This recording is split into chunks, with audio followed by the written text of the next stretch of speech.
Joe Biden has COVID. Apparently, he canceled a speech, announced that he has COVID, and just a little bit ago, he said that if his doctors told him to resign because he had a condition, he would resign.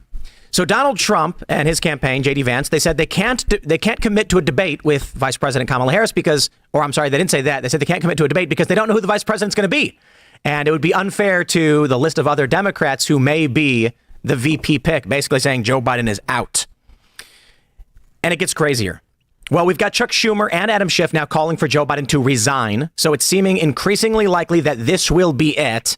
Perhaps COVID is the reason he will resign, a medical condition. But new information's come out on the assassination attempt on Donald Trump. We're now learning that 10 minutes before Donald Trump went out onto the stage, the Secret Service had already identified the assassin as a threat. We're learning that the assassin was identified 3 hours before Trump took that stage, that they knew he had a rangefinder, which was odd. This is not adding up, unfortunately.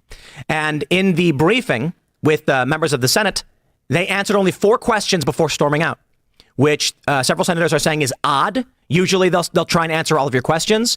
And, look, it may be hard to say, but I think it's looking more and more like there was some kind of official capacity to this. Local police are denying reports that they were instructed to secure that building.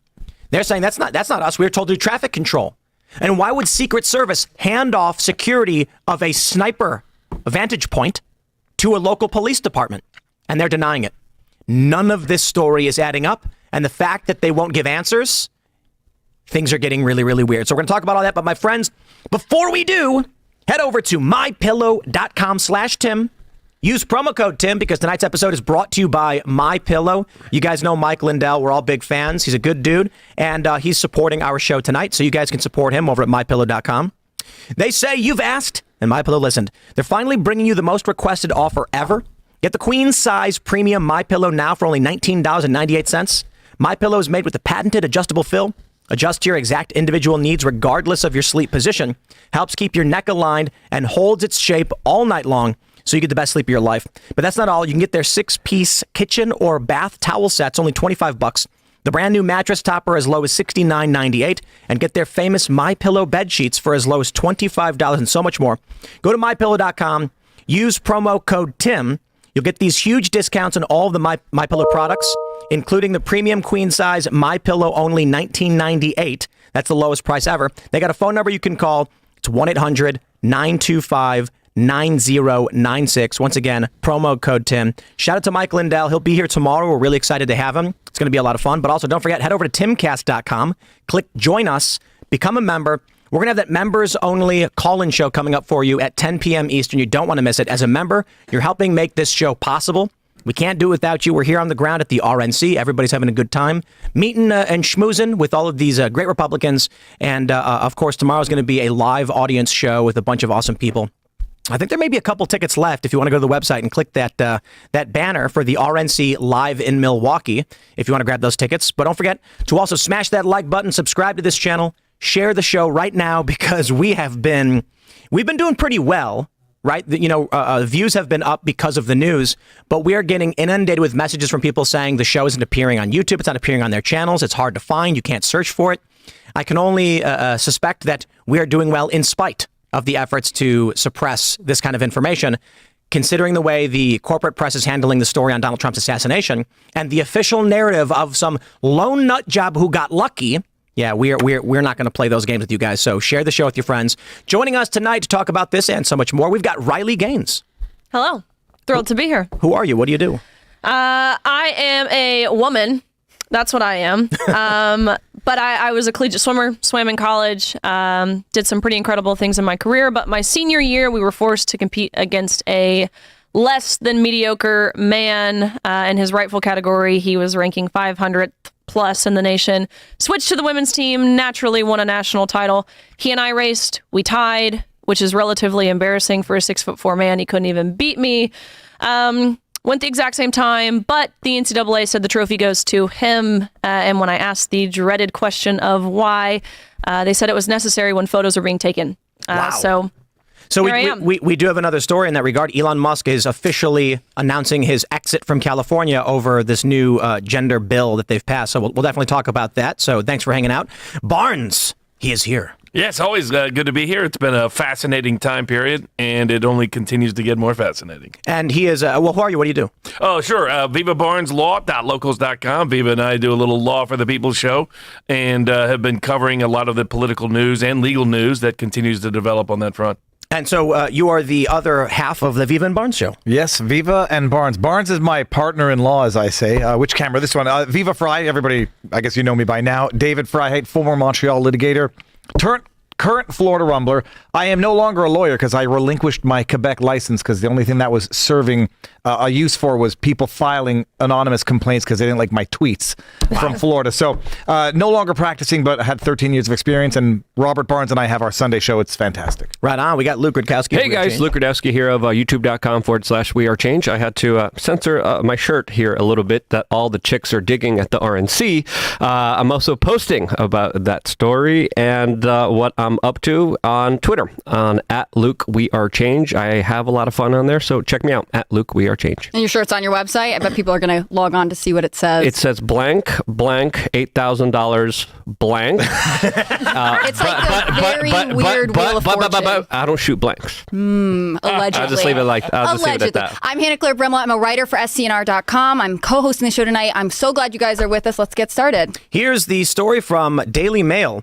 President Joe Biden tests positive for COVID. Okay, well, I don't really care all that much just on the surface. He canceled his speech. What I care about is the next story that we have from the Telegraph. Biden says he'd quit the race if doctors told him to. I guess he's updated to saying, well, if the doctors say I have a condition. The speculation is now that this will be the reason Joe Biden drops out, because to add on top of all of this, you've got Rep. Adam Schiff saying Joe Biden should leave the presidential race. And an update, Senator Schumer told Biden in a meeting on Saturday it would be better for the country if he ended his re-election bid. Perhaps this is how Joe Biden saves face and resigns, hands the torch to Kamala Harris. It is funny they brought back COVID, right? I feel like that's vintage at this point. I'm not even sure I believe he has it. I think they're just circling the wagons and said, you did so terribly speaking last night. We're not sure we can let you on stage today. If Dr. Fauci comes in and they put him on a ventilator and remdesivir, we should be worried because that's the end of Joe Biden. Well, I'm sure that he didn't get COVID because he's vaccinated. Yeah, and, multiple times. Yeah, multiple. He's got the boosters and everything else, so I'm sure it's okay. It could be, I think, it might be like the 8th variant. Yeah, that's right. That's what it could You know what's funny, though? I think it's called CIA. Robert, we were just talking about it literally this morning, and Robert said, I said, well, they'll 25th him. And he says, well, they can't really bring in an illness that's going to 25th him, so it's got to be something that allows him to finish out his term. COVID could be the greatest one, although if they do intubate him and remdesivir him, that solves a lot of people's problems from the deep state perspective. The only big problem they have is who do they use to replace him afterwards? I think it's funny that they had some social media intern immediately turn this into a fundraiser, though. He posted that thing just saying, I'm sick, and then underneath there's a link. Sorry, I didn't mean to jump ahead here. Biden tweeted, I'm sick. And we know. But then he replied, of Elon Musk and his rich buddies trying to buy this election. And if you agree, pitch in here. Joe Biden doesn't know what Twitter is. No. He doesn't know what X is. You know, his interns in that room are just high-fiving each other after this one. We need Dr. Joe Rogan here immediately to help out Joe Biden, because if he doesn't, I think Joe Biden is in a very precarious situation. I think Biden's out. I think, look, whether he has COVID or not, this is the play for Joe Biden to leave. He kept saying, look, I'm in this race. I'm not going to back down. I'm going to win it. I'm going to beat Trump. And he had no political reason to bow out of the race. Mm-hmm. Now he does. But the problem is COVID doesn't end his re-election bid unless it ends his life. This is not the type of thing where he says, oh, I'm so sick because of COVID, I got to drop out. I disagree. Well, what about all this long COVID? Mm-hmm. Right, exactly. Mm-hmm. What do we think? A week 6 months? A week from now, he says, I'm having a hard go of it. I'm not as young as I used to and having a hard time recovering. He's older. I don't think it needs to end Joe Biden to end his campaign. Okay, he tweeted today that, of course, I have COVID. I'm sick, but I feel fine. Thank you for the well wishes.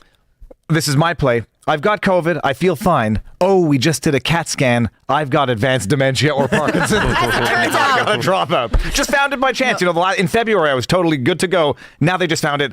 Good thing I got COVID. I can get the treatment I need. Kamala, He's take like over. Mr. Burns. All this bacteria is moving in, protected by. Did you guys see one of the latest videos of him walking off the stage where his hands are like this? And other people have pointed out that when he gives speeches, he doesn't blink. Yeah, that's a symptom of Parkinson's disease. People have been pointing out that rigidity, the hands slumping down like Mr. Burns and not blinking are symptoms of Parkinson's. And this is all Joe Biden's worst nightmare, right? He's a veteran career politician, and he actually does not want to be perceived as a weak old man. I'm sure a lot of men, especially at the end of their lives, don't want to either. But for Joe Biden in particular, it is the one thing that will make him hostile. Even if they set him up with an interview with a friendly reporter, if they start saying like, should we be concerned about your health? He gets mad. He doesn't like it. And I think that is actually something the staff on his campaign that are sort of saying, let's pull the plug on this. No. And that's why the COVID thing is sort of the only narrative out. He's going to say, I've either discovered another health condition or I'm not recovering well, or, it made me think about how little time I have left with my family. But I don't think he'll try to leave the presidency. I think he'll just finish out his term and open the door for someone else to be swapped in during their convention, if that's possible. Although I think really Joe Biden, he's going to go kicking and screaming. He doesn't want to leave this ticket. Well, do you think Joe Biden doesn't want to be seen as a weak old man, or do you think Jill Biden doesn't want Joe to be seen as a weak old man? I don't think Joe Biden really cares about Joe Biden, right? She'll keep him there even when he's on a ventilator and in a coma. I mean, she wants to be in the White House, and I think that's the real testament to their relationship. They both want to remain in the White House. I got a power couple. Viva just showed me the predicted numbers right now. Kamala Harris is currently in first place to be the Democratic nominee. Unbelievable. But this is not the first time this happened. This was a week or two ago that Joe Biden dropped below Kamala Harris. It inverted. Talk about a wild swing for the people who are betting on Joe or Kamala on Predict It. Because you're like making $10,000 and losing $10,000 every other day. It depends when you sell. I bought no for Joe Biden when he went back up to like 60 some odd cents, or it was like high 50s, because like he's going to go back down. I might have sold a little bit too early because now he went even lower than when I sold it. He'll bounce back. If he gets over the cold, he'll bounce back. This is all, a reaction to the news. The issue, though, is it looks entirely reasonable that everyone's starting to expect and persuade people to imagine Kamala Harris as the actual presidential candidate. But my goodness, 34 cents. How do they circumvent Kamala Harris? That's what I'm curious about, because they're circulating the memorandum today in Washington, D.C. that she's a loser, that everybody that's connected to the administration is a loser. But how is the Democratic Party, the party that has men winning women's swimming competitions, how do they pass over the African-American woman presidential nominee? Michelle Obama. Yeah, but she hates people. She hates people. She hates politics. I mean, Doesn't want to do it.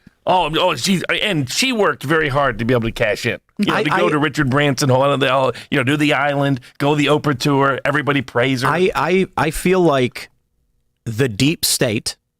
Let's be as factual as possible. The liberal economic order was established after World War II, and that's the official name for what we've seen with U.S. military bases all around the world, international relations, NATO, etc. Their intelligence and subterfuge apparatus has been breaking apart. Only as easily evidenced by the election of Donald Trump in 2016. He was not supposed to win, and that was the crack in their armor.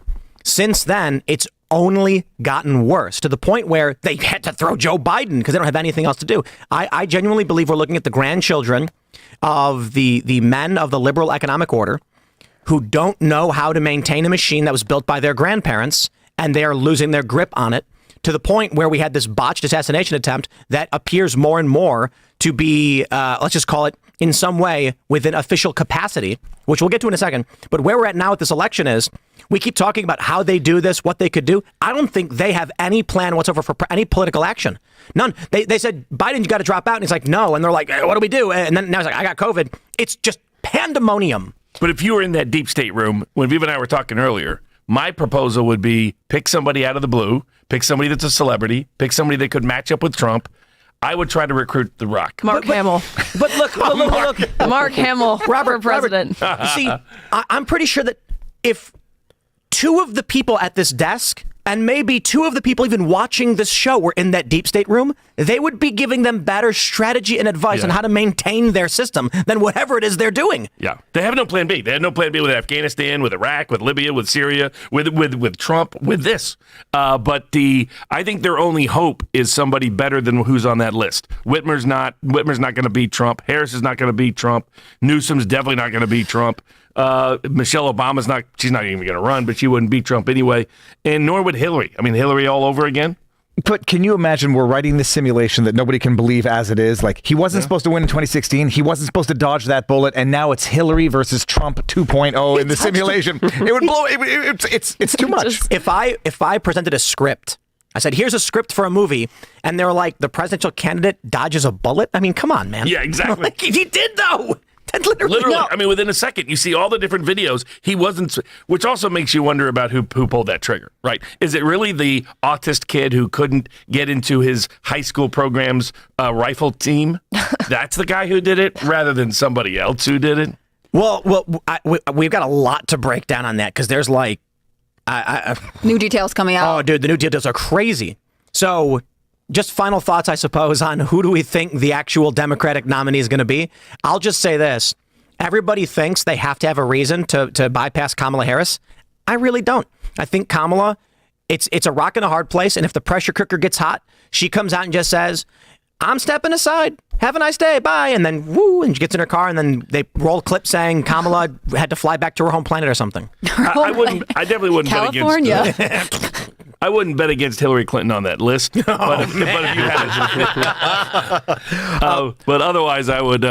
They need somebody else if they actually want a shot. Tim, my predictions have been pretty good recently when I was on the night before last, and I said they're going to snip that clip and say that Trump fell asleep. Nailed it. And I nailed it when I said Biden is going to blow the debate and it's going to be a public debacle. I called it a while back. It was never going to be Joe Biden as the presidential nominee. It's going to be Gavin Newsom, and that's why they were making Gavin Newsom even look like Joe Biden in those videos, having him dance around with she. So I would say if anyone's going to replace him, it's going to be Gavin Newsom. See, I think if Joe Biden has a pulse, he's going to refuse to leave. That's the reality. I think so too. I say Joe Biden stays. Yeah, I'm the same way. I mean, I don't see him kind of giving up his power, especially with Jill and Hunter by his side. And they know Kamala is less popular than he is. But hold on. We have this story from The Hill. Trump campaign won't commit to VP debate, citing uncertainty over Democratic ticket. Now, there's better headlines. Trump campaign trolls Democrats. They said the Trump campaign Wednesday said it would not commit to a date for a vice presidential debate, suggesting it was still uncertain who would be on the ticket. Quote, we don't know who the Democrat nominee for vice president is going to be, so we can't lock in a date before their convention. To do so would be unfair to Gavin Newsom, J.B. Pritzker, Gretchen Whitmer, or whoever Kamala Harris picks to be as her running mate. Donald Trump, the Biden campaign earlier Wednesday said Vice President Harris had accepted an invitation from CBS News to participate in a debate against Trump's running mate, J.D. Vance. What are they saying? August 12th or 13th?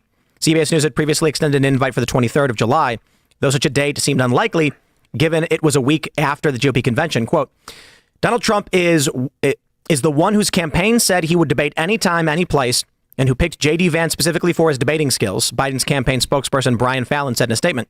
Now suddenly, right after a damning new leak showing his support for a nationwide abortion ban, Vance is backing off a debate against Vice President Harris, who has spent the last 2 years prosecuting the case on behalf of reproductive freedom. I think Trump's right. But right now, Joe Biden's got COVID. He already said that if he had a condition, he would bow out. More and more evidence is piling up that he may have Parkinson's disease. I think the probability is that he's not the nominee. Well, I mean, I think it's smart of them to troll in this way. I mean, to continue to show the destabilization of the Democratic Party, how there's an incompetent president occupying the White House, how the Democratic Party can't decide who to do. And, I mean, for the Democrats, the longer this goes on, the more of a debacle. I mean, how do you choose Chicago to do this again? I mean, Chicago 1968, the most controversial, conflicted Democratic convention ever. It's when they stole the presidency after Robert Kennedy's assassination. You have another Robert Kennedy running for the president of the United States, and you're going to have another crazy protest session in Grant Park and elsewhere, and you decide, let's pick Chicago for the place we decide to steal the nomination by the elites on behalf of someone that no one has voted for in the Democratic Party. But do you think that speaks to the fact that the Democratic Party is really governed by young people who don't actually have any sense of history. Maybe older people too, but they don't. I mean, like, I don't know if Riley knows the history of the 1968 election. I definitely know it was something I had to read back up on because it's just not something that's talked about. I mean, really young voters can't think past like what the 90s at this point, and that's through the I would say 30s and like 18 to 35. That's the 90s is pushing it for what they remember. I can tell you, I do not know what happened in 1968. I know the 1972 Richard Nixon, but really that's the extent of my knowledge. So that would mean that you can't necessarily strategize based on what's done in the past. It's and I would say I probably, I mean, I have a fairly decent understanding of history. Yeah. So. Riley, Barnes is going to give the 30,000-foot overview, and it's going to blow your mind because I didn't know about it either. And it's give it to me. It's amazing in that it might repeat this year. Yeah. I mean, Hunter Thompson famously portrayed it. I mean, you had Norman Mailer and Pat Buchanan sitting in the hotel room looking over as the cops and the protesters went to war with each other. Because you had the anti-war protesters, you had the LBJ trying to steal the nomination for Hubert Humphrey after the assassination of Robert Kennedy Sr., who had just won the California primary a month before. And basically what it was a disaster for the Democratic Party. It showed they were incapable of uniting behind anybody. Well, it definitely seems as if we're teeing up to that again. Given everything that happened in the Middle East, I've already heard of pro-Palestinian protests going to occur there. So, I mean, it makes sense. Riley, what year were you born? 2000. Shut up. I'm a baby. You do not know the world pre 9/11. No. And I don't. We have a lot of young people who are going to be voting in this election. And obviously, everybody understands humans age and generations come and go. But that is actually really interesting in how it affects.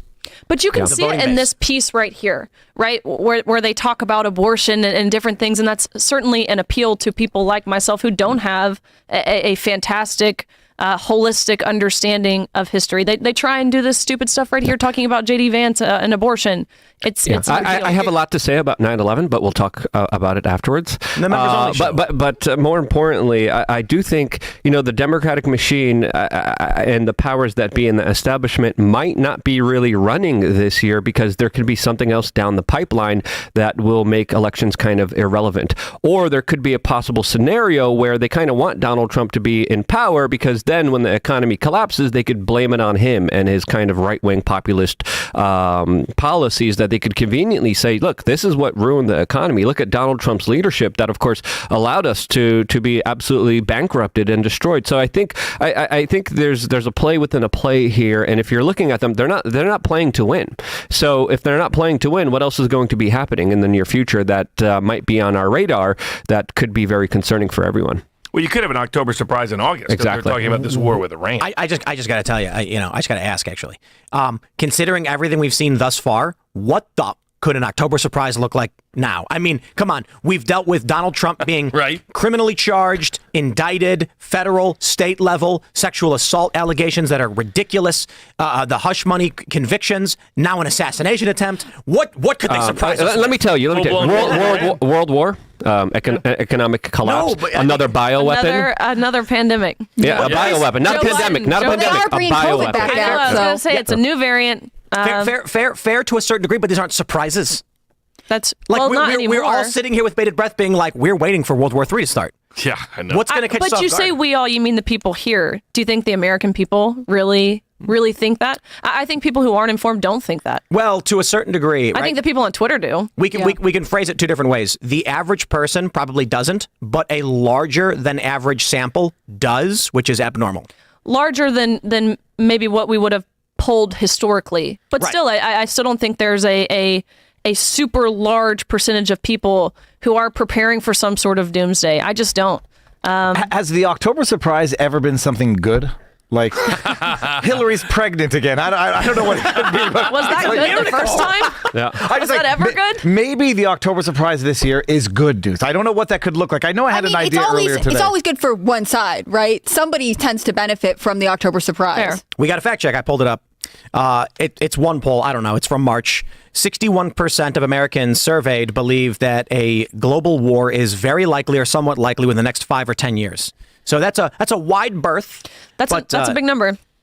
But it's a well, lot. the Germans are preparing for it. Many European countries are saying there's going to be a full all-out war between the Eastern and Western powers. We are already seeing the proxy wars, the economic wars. So this situation, especially for the Ukrainians now with a potential Donald Trump presidency, is very desperate for them. And I could see a larger kind of escalation in that region that would involve more and more countries that would get us into a global conflict that would make elections not really relevant anymore. And I think that's a danger, especially with the history of false flags with the American government conducting them, that we should be absolutely on the lookout for, because that could be their larger scheme. And this is why the Democrats and the establishment kind of don't care. They're like, yeah, whatever. You think we'll lose this election? Well, there's something else here for you that we're going to surprise you later down the line. You give them more credit than I ever would. I just think that this whole entity is wheels falling apart. I think there's so much internal chaos in any sort of liberal or democratic progressive movements, and we see this regularly play out those meetings where no one can agree on the rules or pronouns. And I absolutely disagree with that, because a lot of people always say, oh, the government's incompetent. Oh, the government made a mistake here. They just told you that there was weapons of mass destruction. No,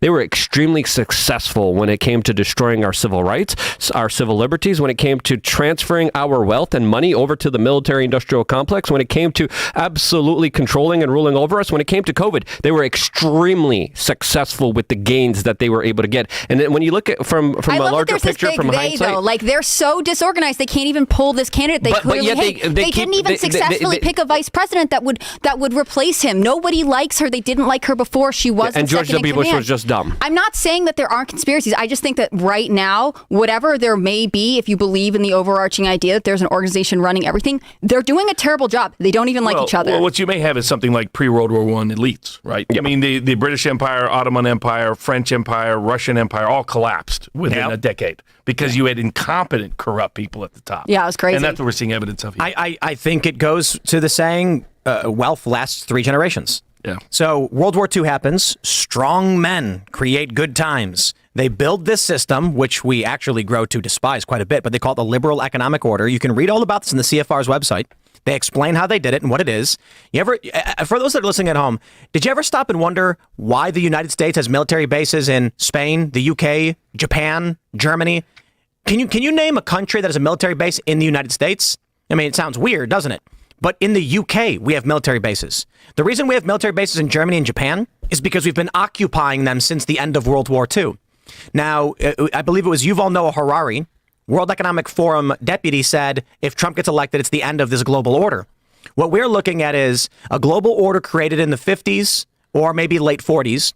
You've got the children of those institutions struggling to maintain that machine, and the grandchildren of those men have no idea how the machine is run, and they are fumbling it miserably. You don't think Alex Soros is capable of taking over George Soros' regime? Come on. Well, he's got Huma now. Yeah, he's got new help. He's got Huma now. Yeah, but look, let's that's be a power real. couple. By the way, the visual. But listen, he is the product of the machine produced by his parents and their allies. He is look. Too many of millennials and Gen Z. Gen Z is a little bit less, but millennials, they are weak. They don't have the capability to do hard work or understand merit. And so these are just the snooty rich kids of global elites who have no idea how the machine was built, no idea how it was maintained, or how to build wealth from or maintain power at all. And clearly, it is shattering in their hands. Well, it's the rice paddy to rice paddy in 3 generations is the concept you're describing, and it makes total sense here. I did remember my white pill October surprise, and it's plausible. So mark it now. Massive Secret Service, FBI, CIA whistleblowers that reveal what we've all suspected for a long time and brings down the official machine before a second Trump presidency. I mean, I forget who was I talking to today, talking about how, like, even within intelligence, at some point people are going to back out of this machine that's falling down, and they're going to say, I don't want to be on this ship when it sinks. I was just telling you that. We were talking about it like an hour ago. No. This was earlier in the day. Tim's earlier in the day. About an hour ago, I was saying that I believe that showing signs of dementia. With the election of Donald Trump in 2016, the cracks were starting to form, and then once they started, they criminally charged Klein Smith, they started making moves to actually go after people who are engaging in corruption, you probably ended up with low-tier liberal economic order personnel saying, guys, look, I can't be a part of this. You're losing. I'm out. Tim, you're right. It was you. For a second, I was going to credit Pavlovsky for having told me this because I thought it occurred earlier in the day. Well, good. No, but I think you're absolutely right. And it raises the October surprise that could be a white pill following up on what we're seeing right now. They've gotten too brazen. They've gotten too incompetent. Nobody believes it anymore. And they don't want to be a part of that. There's a couple notions here that I think are worth considering and thinking about, specifically when it comes to these individuals who don't give a damn about America, don't give a damn about this country, don't give a damn about this Constitution. They're globalists. They're internationalists. If they have to destroy America in order to get their way, which I think was the plan, I've been talking about this plan for a very long time, a controlled the demolition of the American economy, of the American society. They need to do it in order to bring over this kind of new world order, this kind of global communism, this kind of new global order system that they've been dying to implement, and the best way to implement it is to, of course, sink the West. So this, to me, is something that has been planned and done, and it's not just incompetency, it's not just them falling apart. To me, the destruction of the Constitution, the Bill of Rights, the First Amendment, the Second Amendment especially, which is rare, is something that is key and something that they need to do in order to get total control over everybody. I want to jump to this story, which is... It's a difficult story to report because I don't know exactly what we're looking at, but it's gone a bit viral and kind of hard to see. Maybe I don't think I'm going to be able to format this website for it to be visible to anybody in any meaningful way. This is fintel.io. And we can see here the date is July 12th, 2024. A company called Austin Private Wealth LLC bought 12 million puts on DJT. I'm not an expert on what this means. I'm bringing it up because it's been going viral like crazy, and what's being suggested that these are shorts on on Truth Social the day before the assassination attempt, and more puts, more shorts than all of the others combined since this company's existence. So a lot of people naturally are asking, whoa, hold on. Some wealth LLC company bought more shorts ever? Right before someone tried to kill Trump? Explain a short, like I'm 5. Okay, you're betting a stock will fail. Okay, that's the simplest. The now that that's 5. 5th grade is I ask Hannah Claire if I can borrow her Coca-Cola. I then tell Viva I'll sell it to him for $1. I then forget who sold it to me, drink it, and then what happens? And then I hope that the cost of a Coke drops to 10 cents so that I can buy a different one for 10 cents, say, here's your Coke back, Hannah Claire, and keep the 90 cents. I see. Yeah. So if it Good use of prop. That was great. Yeah, that was. If it is true that, again, I don't know if anybody watching can confirm this or can look into more about what it means. It suggests, or it's being suggested by many people, someone somehow made the best bet imaginable were it to have been that Trump did not tilt his head forward 3 degrees. And it fits a pattern. I mean, you go back to 9/11, there were people shorting airline stocks right before 9/11. Some of that was never fully explained. There were some people that tied it into a range of different complicit parties. And what it is people can't help themselves. Somebody has inside information, wants to make a ton of money, and they get rich off of it, and they're part of the complicit parties. But when you're looking for some sort of broad-based conspiracy or complicity or inside job at some level with one of these kind of dramatic events, that you look for unusual stock activity. Either buying stock or shorting stock that is connected to an enterprise that is going to have a massive stock adjustment in response to that particular event. Mm-hmm. Yep. And if this really happened, we don't know for sure, but it appears it happened, then this is extraordinarily suspect. And Congress, if they're serious, needs to investigate. And that's the same thing we saw during COVID with Senator insider trading. That's the same thing we saw during 9/11 with stock options, specifically on United and American Airlines, that were never kind of clarified to who actually profited tremendously from. As, of course, there was also weird insurance policies there, but I'll stop there. Just to clarify for everyone out there, for those who are too young to remember, the short selling of airline stocks pre 9/11 is not a rumor. It's not an unsubstantiated accusation. It's a bona fide fact. Oh, yeah. So there's no question. And they've had different explanations as to who did it and why they did it and why it may or may not be related. But the scale and scope of the short, which is what Tim is pointing out. record breaking. Exactly. That was extraordinary. But you're saying they never really got to the bottom of it? Yeah, Conveniently. I wonder why they never investigated that. Yeah. Because if someone is going to make a bet that a stock is going to fail right before a cataclysmic event, it indicates at the very least some foreknowledge or astronomically dumb luck. And just to add to the ELI5 for the shorting, it's betting something's going to go down within a certain period of time. At the end of a month or so, you have to buy it back. And so if it goes up and skyrockets like what we saw with GameStop, then whoever shorted it gets screwed because they got to buy back stock they don't actually own for the market price, which could be through the roof. Bottom line, something bad's going to happen within a month to DJT. Sell it short now. And you don't even know when or where on what specific date, just within that time frame. And how long, this 12 million, what was the time period you were saying? It's I don't know. I don't know if it says on here. No, honestly. I mean you said it's a larger number than all of them combined. 12 million is the largest. It says put option. It's the largest we've seen. Then, I mean, if you were to add them all up, it doesn't reach 12 million. It's all the other biggest shorts. single bet that Trump's stock was going to dramatically decline in a very short order. If Trump, So who is this Trump's this company? That we don't know yet. I mean, it looks like a wealth management company. It looks like they've got a lot of holdings. It looks fairly normal. It may, and this is important too. It may be unrelated to that company. Right. If they're a wealth management firm and a client went to them and said, "Hey, I want to do make this purchase for me," they go, "You got it, boss." Or it could be like one company says, "We want to move some of our holdings with it from you guys to a short on this." We don't know who it was.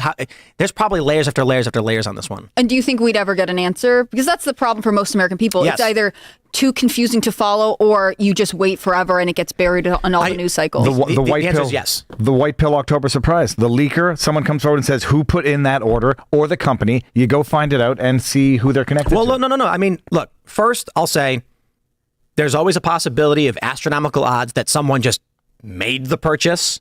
I also want to point out I don't know enough about Fintel, and I don't know enough about how put and all this stuff works to be able to say definitively we know what this is. It's just it's rumors circulating around. However, in the event that the rumors are correct, and this is a massive record-breaking short sale against Donald Trump as a person, because without him, there's no Truth Social, I do believe we will get an answer to this question. And Tucker Carlson said it better than I could. He said there were many people in Congress who fully expect themselves to be on that stage at some point, to be in the same position. And if they feel that they cannot be safe in that position, then it's going to make them very upset. The incentive now is for basically every senator and member of Congress with presidential ambitions to get to the bottom of this before they reach that throne room. Yeah. And according to NASDAQ, Fintel is a leading provider of financial data and insights for intelligence, data-driven investors with coverage of over 75,000 listed companies on all major stock exchanges. Fintel has the most comprehensive coverage of global equities at prices in Look, and the website says funds shorting Trump Media and Technology Group. Green rows indicate new positions. The website says Austin Private Wealth has a 12 million share short on DJT the day before someone tried to take his life. Exactly. 4chan. You know what to do. But that's interesting, though. I mean, when people are looking for answers, more and more, it's the internet that provides them, not any of the officials, not even any of the investigative journalists. A lot of it is just online. Well, no sleuthing. crap. I mean, if the internet and legacy media existed at the time of JFK, I mean, you might have had the term conspiracy coined, and they might have said he fell and knocked his head.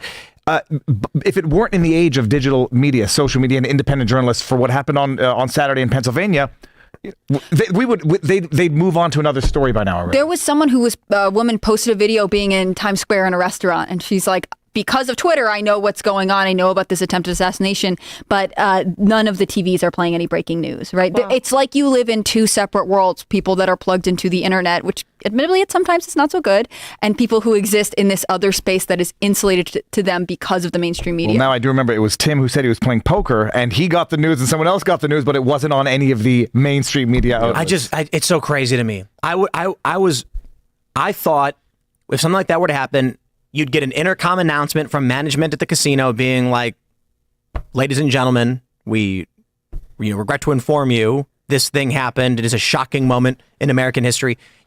Every TV channel, every news channel was talking about it. But in the poker room and in the casino, they're just playing football or baseball and sporting events, and nobody knew. Mm-hmm. Well, you know who should investigate this? This is a Texas-based business. So remember, the Kennedy assassination only got exposed because the New Orleans prosecutor decided to investigate it. The feds tried to keep a wrap on it. The Attorney General Paxton has complete jurisdiction. Mm-hmm. And it'd be interesting whether some of the people connected to this enterprise are Paxton adversaries as well.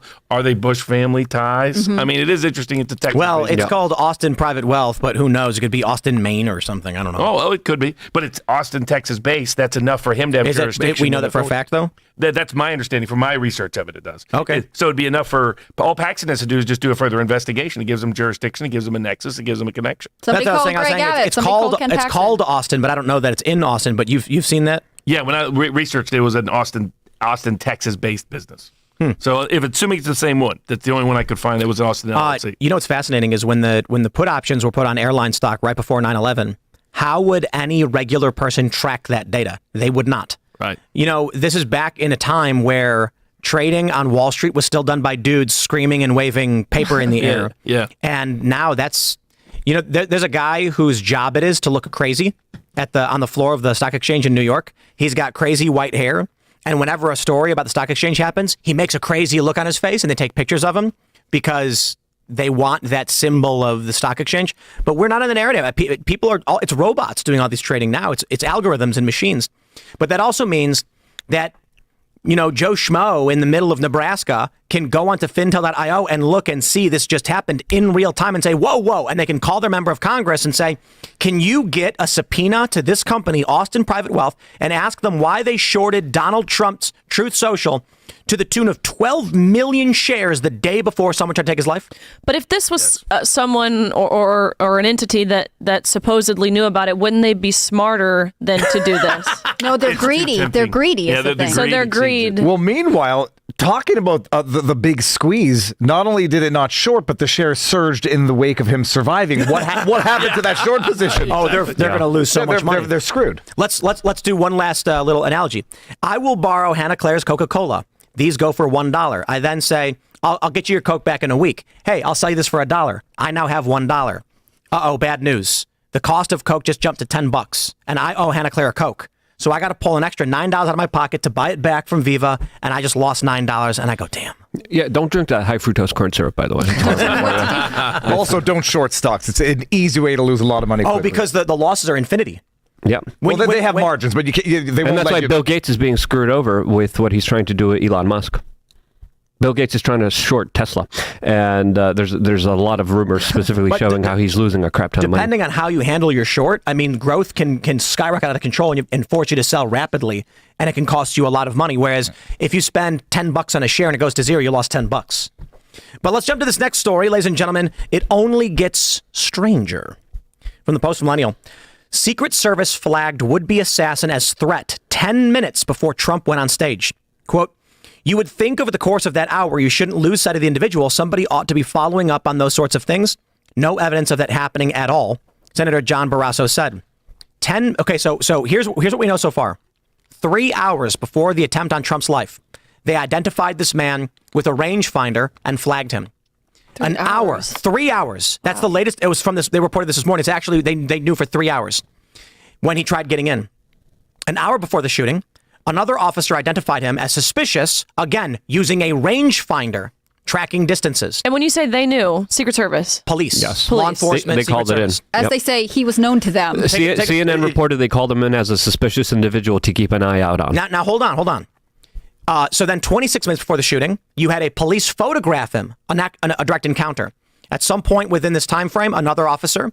Then at some point within this time frame, 2 officers approached the building. One officer lifted the cop up so he could pull himself up and peek on the roof, and the shooter aimed a weapon at him, and he called it in, shooter on the roof. We don't know how long from that point to when the man took a shot at Trump, but you still had a lot of time. Now, this is the biggest break so far.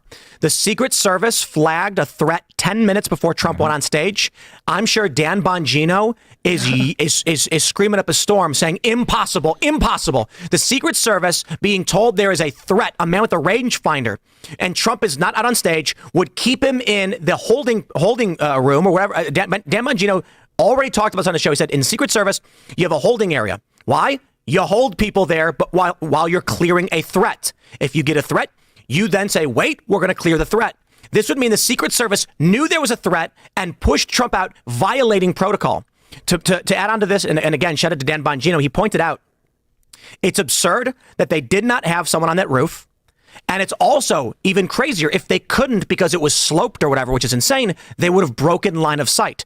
He said they would put up a campaign poster or something so you couldn't see the stage. It would make the shot random. Why didn't they do this? We've got even more information. Apparently, local police are saying Secret Service lied when they claimed that it was supposed to be local law enforcement securing the roof. Secret Service would never hand off a sniper vantage point to a local police department, and local police are saying their only duty was traffic control.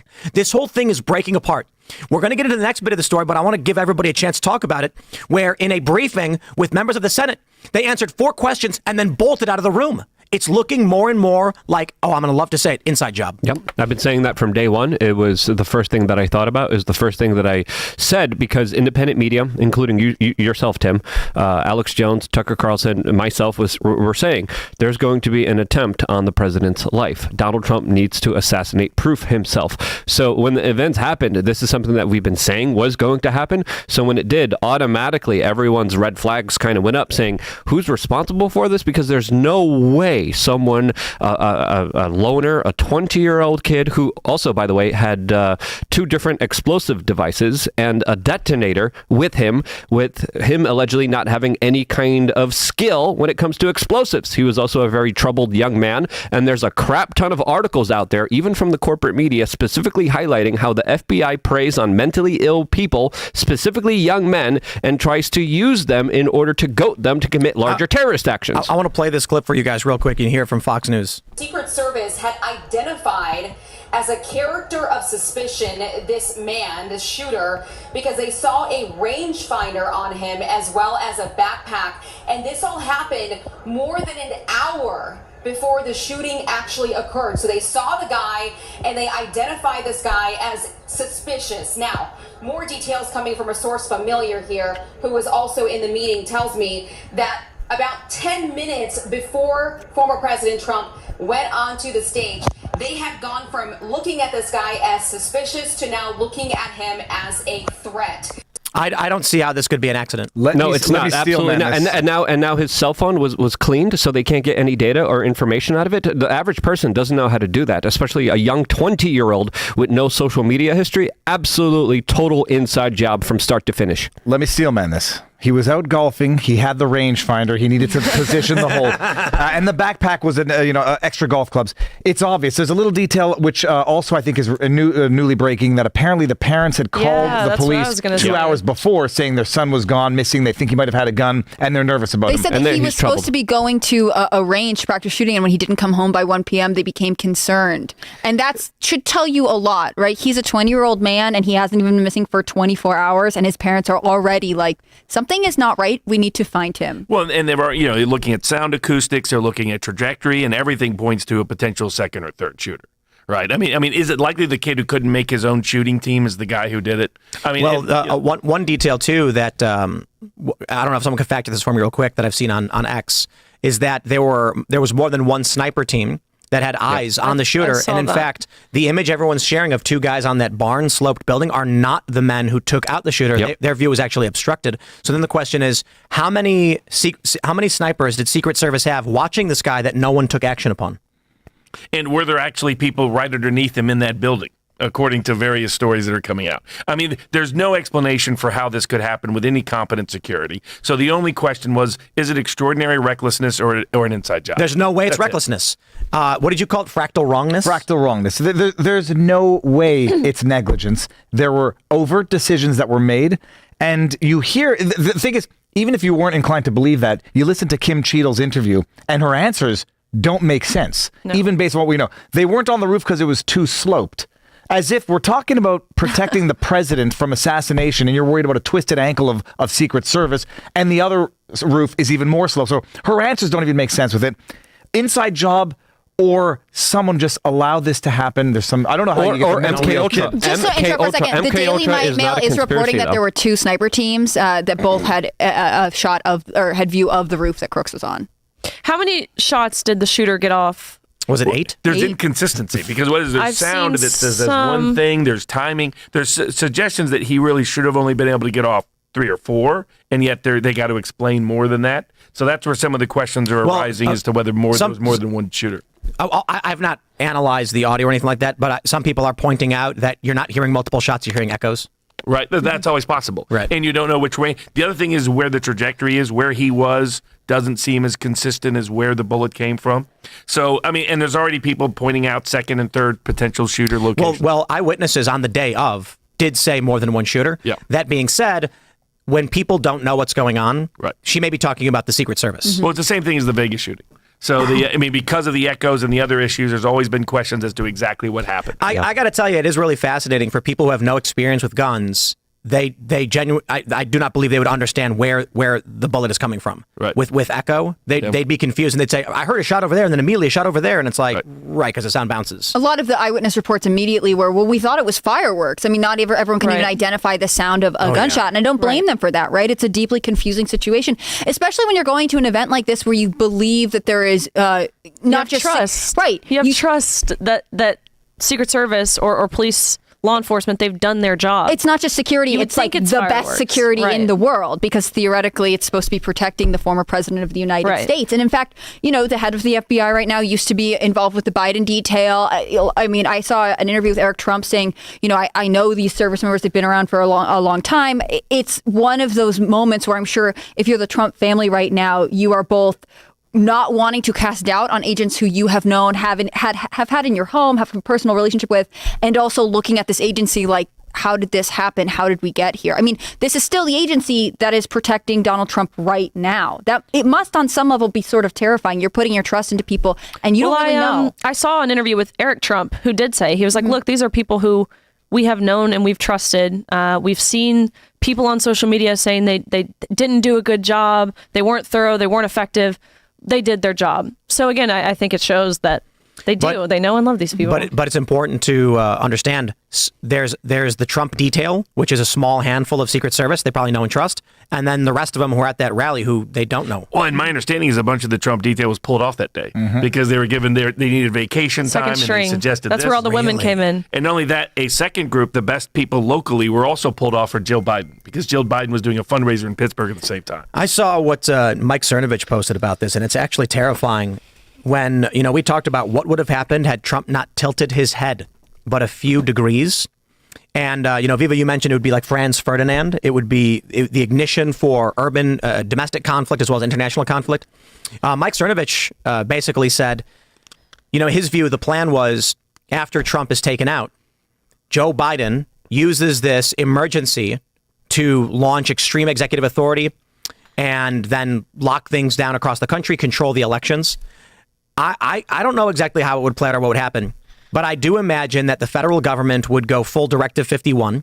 For those that aren't familiar with that, it was an executive order put in play by George W. Bush in 2007, which says that in any kind of emergency, extreme catastrophic event, economic crisis, loss of life, the president of the United States can create and reform the U.S. government under a new constitutional government. And it would put a national continuity coordinator in executive authority. It would functionally make the executive branch the sole branch of government, overriding basically everything else. We've wondered when and how they would ever try to make a move like that. Barack Obama updated this. It was called Directive 51. I imagine if this actually did harm Trump, I would not be surprised if you ended up seeing, whether it's false flag or otherwise, chaos erupting, insurgency, and then Joe Biden coming out and rubber stamping some decree, some executive order.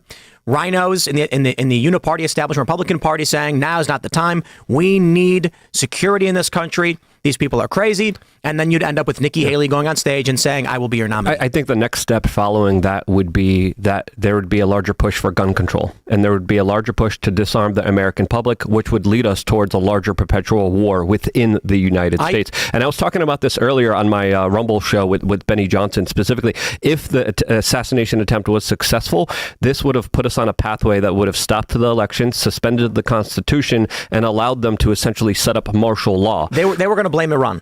They are now saying that Iran had made an attempt, but Trump tilted his head.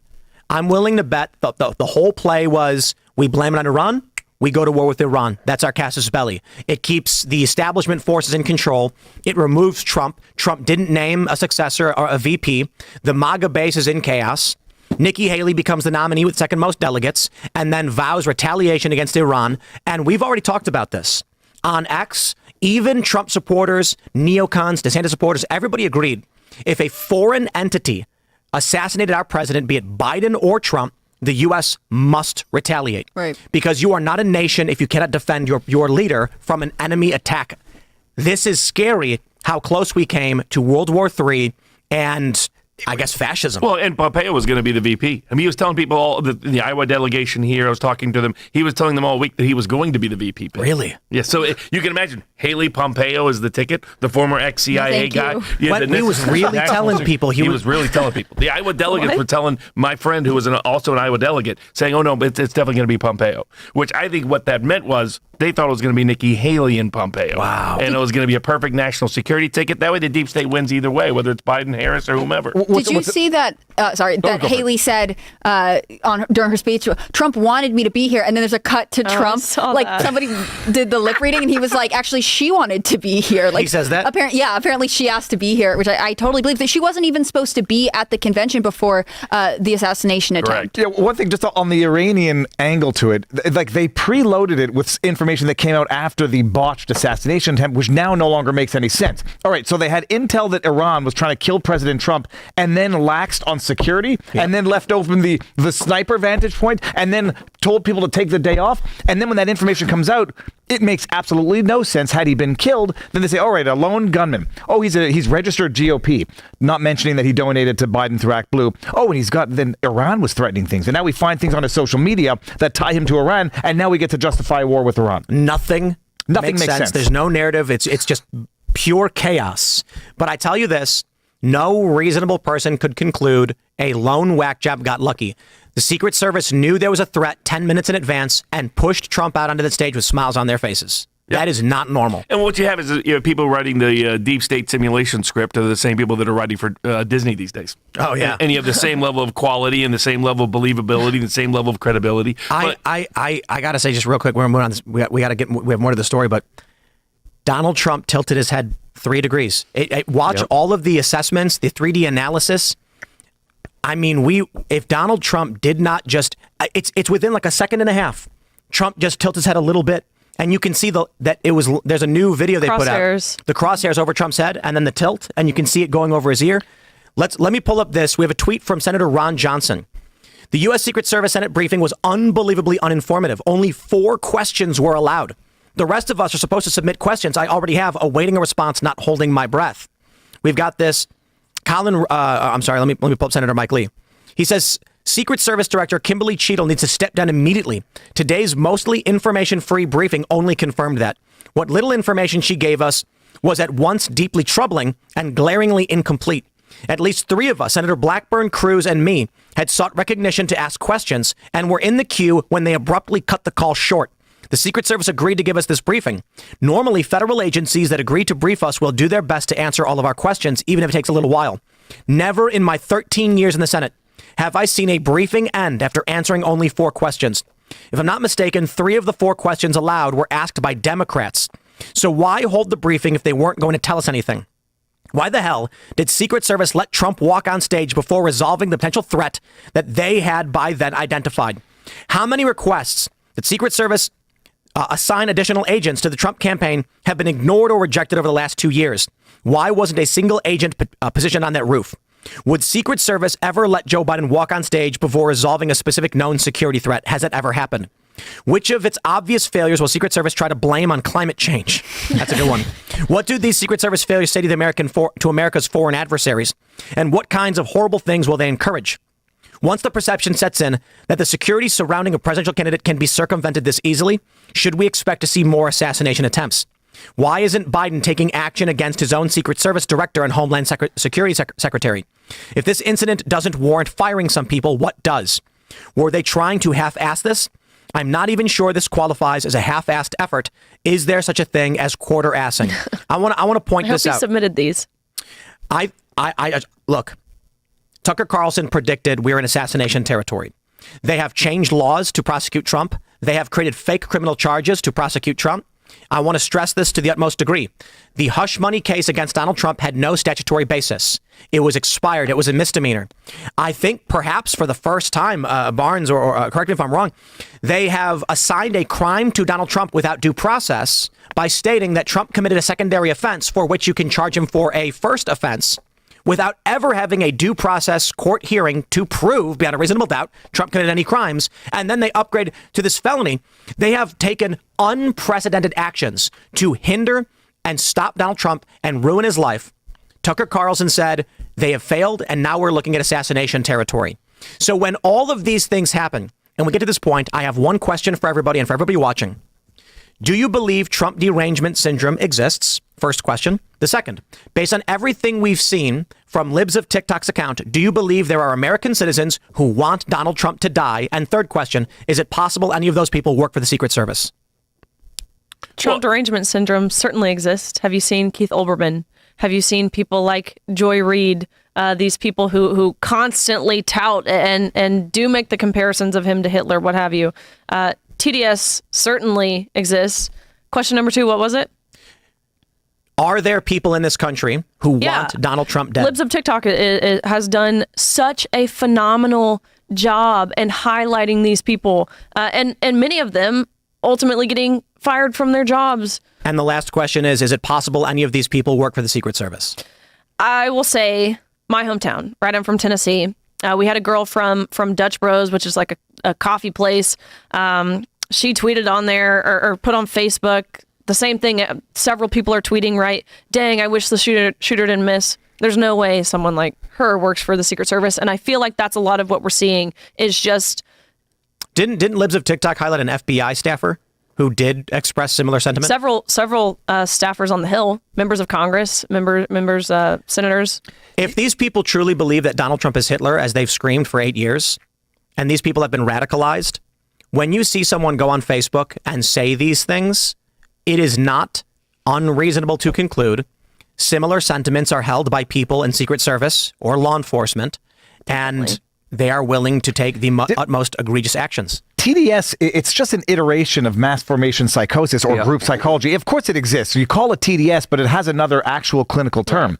And you whip people up into a frenzy enough over a long enough period of time, and you will get groups of people to believe absurdities and be able to commit atrocities. I do want to say real quick, there actually is a medical term for TDS. It's officially called, and this is true, Trump anxiety disorder. I'm not kidding. Well, it's an iteration. There's something called folie à deux, folie à trois, when two people go crazy together. And they make it worse. I mean, there's like a famous set of twins that did this, right? They pushed each other farther. Folie à deux, which is French for folly by two. Viva, great point. And I would even add to that point that you made that both of these kind of derangement syndromes and this mass psychosis were created by the intel agencies that, of course, use the institutions, use the universities, social media, and big media in order to propagate a lot of this kind of psychosis over the American people. So even if you don't want to connect all the dots with the conspiracies of what happened here, they're responsible for creating this situation in this scenario, which is a part of a larger divide and conquer agenda. Well, everybody knows what MK Ultra is, Operation MK Ultra, what they did. It's a real thing. It's not a conspiracy. They literally tried to get people to assassinate someone by controlling their minds. And they were doing experiments with that. Experiments rooted in McGill University in Montreal at the Al Memorial Institution. But the other thing that you mentioned and people also need to be sensitive to, like go to the Gretchen Whitmer kidnapping plot, or as I call it, the Fednapping plot. They get vulnerable people who are mentally unwell, mentally unstable. Don't have any friends. Social anxiety. Don't have good friends. Absolutely. Now, I'd like to know what the connection was between FBI intelligence and the assassin, or the would-be assassin in this case. I guarantee you there is one. But they won't find out because the phone has been wiped. The phone has been somehow wiped, so they can't get any data or information out of it magically now. I think this is why it's so telling that Kimberly Cheeto, the director of the Secret Service, has yet, as far as I know, to hold a press conference on this, right? She has had time to do an ABC interview, but she hasn't been able to sort of stand up in front of a camera and say, here's what we know. I mean, even, smaller agencies, when there are, tragedies, you see this. Right. And even if they say nothing, they're like, there was an incident. We are investigating it. We're not releasing else. They have the dignity to at least stand before their community and say, here is are acknowledging that something has gone wrong. We are investigating it. It's frustrating when you're a reporter because you're like, I know that you know more than you're saying. And they'll say, to protect the privacy of whoever. Kimberly Cheeto doesn't even bother to do that. And I think that's interesting, right? They are such a disorganized agency that they cannot manage themselves and are possibly controlled by someone else, or DHS, which controls the Secret Service, and Kimberly Cheeto are actively aware of how obviously they were involved, and they are not willing to talk about it because they know there's no way to cover it up. Who heads the DHS? Is it a certain Alejandro Mayorkas? And I don't know if you know what he's famous for, but an invasion of America? He has single-handedly allowed an invasion of the American southern border, and he is not sorry about it. And that's the thing. He does not care about national security. Why would he care about the security of any elected officials, especially Donald Trump? I went on a bit of a rage tweeting binge last night because I watched that Kim Cheadle interview. And the way the nonchalantness with which she describes it, like, yes, the buck stops with me. We'll make sure this never happens again. I'm like, yeah, it never happened again. You talk like you left the front door open and the dog got out of the house. When she says, well, it'll never happen again, I'm always like, but what was your goal? No, it never happened again. It should never have happened in the first place. You need to resign, and there need to be investigations into you, and you need to be potentially charged and potentially locked up. Oh, it'll never happen again. And no, I'm not resigning. She doesn't need to resign. She needs to be fired. She needs to be arrested, charged, and imprisoned. And I'll say it, because it's not excusable. Oh, it's my first day. Speaker Mike Johnson, during an interview with Fox Today, was asked about this, and he said, I'm going to call for her resignation. I mean, there are a lot of pressure coming, especially from Senator Republicans, right, to say that this is not acceptable. But the answer is she is sort of protected by the Biden administration. I mean, we know what has happened because of illegal immigration in this country, and Mayorkas is still up. Well, if they would meaningfully investigate it, that could substantially help. I mean, the reason why we know about MK Ultra is because of the House Intelligence Committee, the Church Commission hearings. The Church Commission hearing, the House Committee on Assassinations is how we found out about all of that. And to Tim's question about do we believe high-ranking government officials have TDS? Well, we know from Russiagate that that's what happened. We know that Mueller was filled with that. We know the first and second impeachments were filled with that. So, I mean, the Secret Service files went missing after January 6th. No, I would push back on that. I don't think the first, second impeachments were Trump derangement syndrome. I think those were individuals who were of clear mind and were intentionally targeting Donald Trump with lies and manipulation. Trump derangement syndrome people going on social media wishing for the death of Donald Trump, they are brainwashed and have shattered minds from fake news. But when it comes to, say, the Ukraine scandal, that was Joe Biden engaging in a quid pro quo with the president of Ukraine in the video where he famously says, if you don't fire the prosecutor, you're not getting the $1 billion. They fabricate a scenario to blame that on Donald Trump instead. And they said Trump was digging up dirt on his political opponents.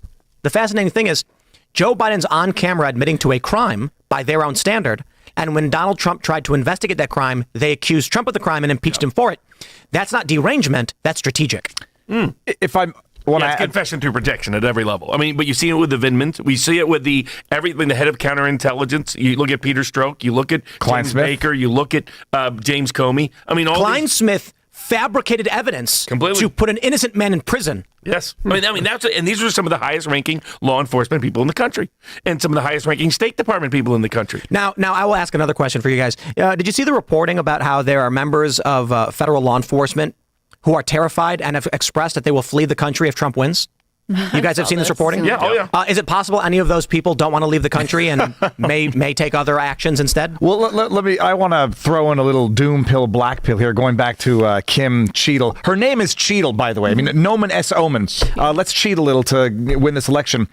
She was so nonchalant. It enraged me, and I'm a polite, docile Canadian. It seemed to be so nonchalant and so downgrading what actually happened to trigger somebody. It's like, I'm going to go out and do something now because this is so insulting. My president nearly got his head blown off, and you're talking about like, oh, well, it'll never happen again. So I believe that she's deliberately, antagonistically being nonchalant about what happened to try to provoke someone to do something stupid so they can then say, oh, woe is me, we're the victims now. And after she said the buck stops with me, we're in charge of this, but that building was actually being secured by local law enforcement, right? She's not actually trying to take responsibility. It's crazy to me that there would be a building so close to the president that she's like, you guys take hold of this. We're responsible for security, but Riley, can you just secure that area for us? Thanks. I mean, there's no desire to be held accountable at all. Let's jump to this story. We have a post from Charlie Kirk. MSNBC's Joy Reid just said that Trump surviving an assassination attempt is viewed as a sign of strength. And she thinks Joe Biden recovering from COVID should be seen the same way. Please. There's no way. Let's play it. Question that I have on that. These two men are both elderly. Donald Trump is an elderly man who for whatever reason, was given 9 seconds to take a iconic photo op during an active shooter. What a weird situation. We'll figure that out one day. Wow. But his survival of that and bouncing right back and going right to his convention is being conveyed in the media world as a sign of strength. It is. This current president of the United States is 81 years old. Watch him walk up and these has stairs. COVID. Oh, Should he be fine in a couple of days? Doesn't that convey exactly the same thing? Is she the dumbest? She's not dumb. That's evil. She's not even confident he's going to be fine. She said, should he be fine? I gotta shout out Riley over here. You said, oh, they cut it. Have you seen the clip, though? MSNBC is never going to show a feeble Joe Biden struggling to walk upstairs. You've got to find the clip. He looks decrepit. I mean, he is decrepit. He's decrepit going up these stairs. He takes a break at every step, catches his breath, gets his footing, goes to the next step. Did you see the meme? It was me after leg day, and he's like struggling to walk up the stairs. Did they really just compare those two things? Absolutely. Well, and she's suggesting that he was like given 9 seconds to take a photo op as if this were a staged thing. You have to be sick in the flipping head to actually think that way. The man just survived a freaking assassination attempt, and it's a conspiracy. They let him look strong. And not only did he take out Trump in this, there is a real person who died. There is a real person who lost his life during this, and to handle this with again the nonchalance, with the idea, the attitude that whatever, it was a big stage thing. There is a person who died, a father, a husband who lost his life, who had his brains blown out in front of everyone, in front of his daughter and his wife, and to handle it with this sort of nonchalance and then compare it to having COVID. Yeah. Well, oh my gosh, how do normal people watch this? The photographer's name is Evan Vucci. I wonder if he could use some legal advice over the accusation that he's part of a grand conspiracy to stage a martyrdom photo for Donald Trump. Well, I mean, the liberal lawyers have apprised us that if you make a false accusation of that kind, you could be sued for billions of dollars. Well, I think it was the entire GDP of France, wasn't it? Yeah, exactly. That's what the demand was. They wanted $3 trillion initially. I mean that's what they wanted from Alex Jones. And now there's another Austin connection to all this because the business is an Austin business supposedly that was involved in shorting the stock. But you look, they even did a meme. They have a Joe Biden with a rainbow flag in the background and him standing up. Did you see there's an anonymous editor suggesting that the media should pull the photo because it's being used as Trump to help his campaign? This. Oh, wow. Heaven forbid the truth benefit Donald Trump. Well, I think, one, they didn't expect that reaction. I mean, it was one of the most extraordinary, heroic reactions I've ever witnessed in lifetime. Gosh, I just want to say, could you imagine, assuming, let's just play hypothetically, I'll be nice. This is a conspiracy by the deep state or whoever to take out their political rival. And instead, he tilts his head, they miss, and then he raises his fist and gets one of the most iconic photos in history. I mean, talk about slipping on a banana peel. Right? Oh, I mean, it's a complete flipping of the script. I mean, it's extraordinary. You couldn't narrate this. You couldn't pre-write this. No. This was just Trump showing character and courage right in the moment of what most people would be shocked and horrified by. The picture of Joe Biden recovering from COVID and raising his fist. The same courage. Yes, exactly. The same strength. That is wild. The amazing thing is we talk about an act of God, divine intervention, and the man Corey who died in front of his family, protecting his family, and it's tough to reconcile those two things. I say, when Trump tilted his head, it wasn't just a gesture that saved his life. I genuinely, thoroughly, in my heart of hearts, believe it was a movement that saved America and probably the world, because we would be in a state of absolute cataclysmic turmoil right now. Had he not tilted his head, Joe Biden would have come out and said, this is the tragic consequences of hyper rhetoric in the political sphere. We should all come together now. What's her face? Censorship would censorship, all these companies. And so it's not just that it didn't work. It's not just that it backfired, but I feel genuinely also in my heart of hearts, there's been a seismic shift in the cosmos in terms of the direction of America in the best possible way. But we still have to, battle a few demons. Well, it's been cool from, I guess, my perspective, just recently graduating college, having lots of friends who didn't know really where they stood politically, who are now reposting on their stories or posting on social media that photo. It's almost like closeted conservatives are outing themselves, which is great to see. Mm-hmm. People who maybe would have, even people who've considered themselves apolitical, who didn't really like Trump because he did the mean tweets, who are now voicing and publicly showing their support. Right. I think it inspires a lot of patriotism among people who maybe aren't that engaged in anything. You know, it's not that they are super political one way or other, but they just sort of let this all be background noise to the lives they're living. And, you know, that's a way to choose to live. But I think that there is such power in that moment. And again, the fact that it wasn't, you know, to inflate his own ego, I really think Donald Trump stood up and gestured like that to show the crowd that he was okay. Like, he thought of the people who were looking to him with anxiety, with fear. They don't know what's going on. And he said, like, it's okay. I'm up. I can walk off this stage. That's very meaningful in a time of crisis. I want to give a shout out to Politics Girl. Do you guys know Politics Girl? Oh, yeah. She's crazy. Liberal. And she posted this. She posted Thread. And then there's this guy named Dirk Schwank, Esquire, who's got about 90,000 followers. And he tweeted, "Dear U.S. President, I know you are busy normalizing the completely radical, dangerous people at the RNC convention, but we the people have some GD questions and y'all should investigate a thread." I want to pause real quick and just say, I stand firmly 100% with Dirk Schwank. You know why? He says in his thread, where did the other bullets go? Assuming there were bullets. Well, he's a conspiracy theorist. We know that's a $1.5 billion accusation right there. Now, hold on. He says, CNN is reporting the kid brought a rangefinder into the perimeter and was ID'd on the roof well before the shooting. How can this possibly be the case? Good question. I would like all of Dirk Schwank's questions to be answered. Some of them are probably rational and can be easily answered, like where did the bullets go? Well, innocent bystanders got hit. But then he asks about the rangefinder. I say we unify with the populist left. They're accusing Donald Trump of staging this. Don't know, don't care who did. How about we investigate and figure out how could a guy with a rangefinder get in to that perimeter 3 hours in advance with full warning, and they did nothing about it. They thought it was binoculars because he wanted a better view of the president. Was Politics Girl criticizing that accusation, or was she siding with it? She's siding with it. Okay, because I thought maybe she had a moment of lucidity, but she's still crazy. No. I'm saying this. I'm saying to all the leftists who are accusing Donald Trump of having staged this, I'm like, oh, heavens, no. We should investigate this and get to the bottom of how this happened. Yes. There we go. Let's have a competition. The left and the right can have an argument over how this went down, and it's a race to who can uncover as much evidence as possible.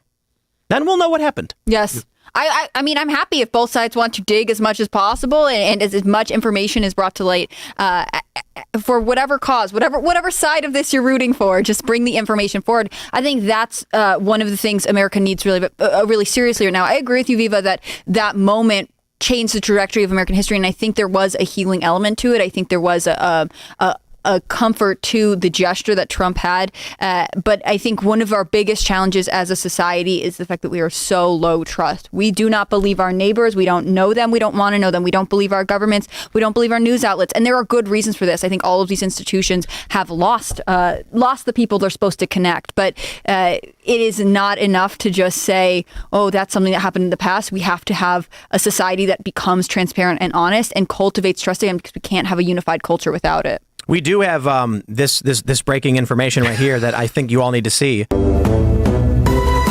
Actual cow. So this is in breaking news. Is that the DEI Secret Service agent who's a bodacious lady? So this is a video of a cow standing on a roof who walked up a sloped roof. And DC Drano said, Secret Service Director, the roof slope was unsafe.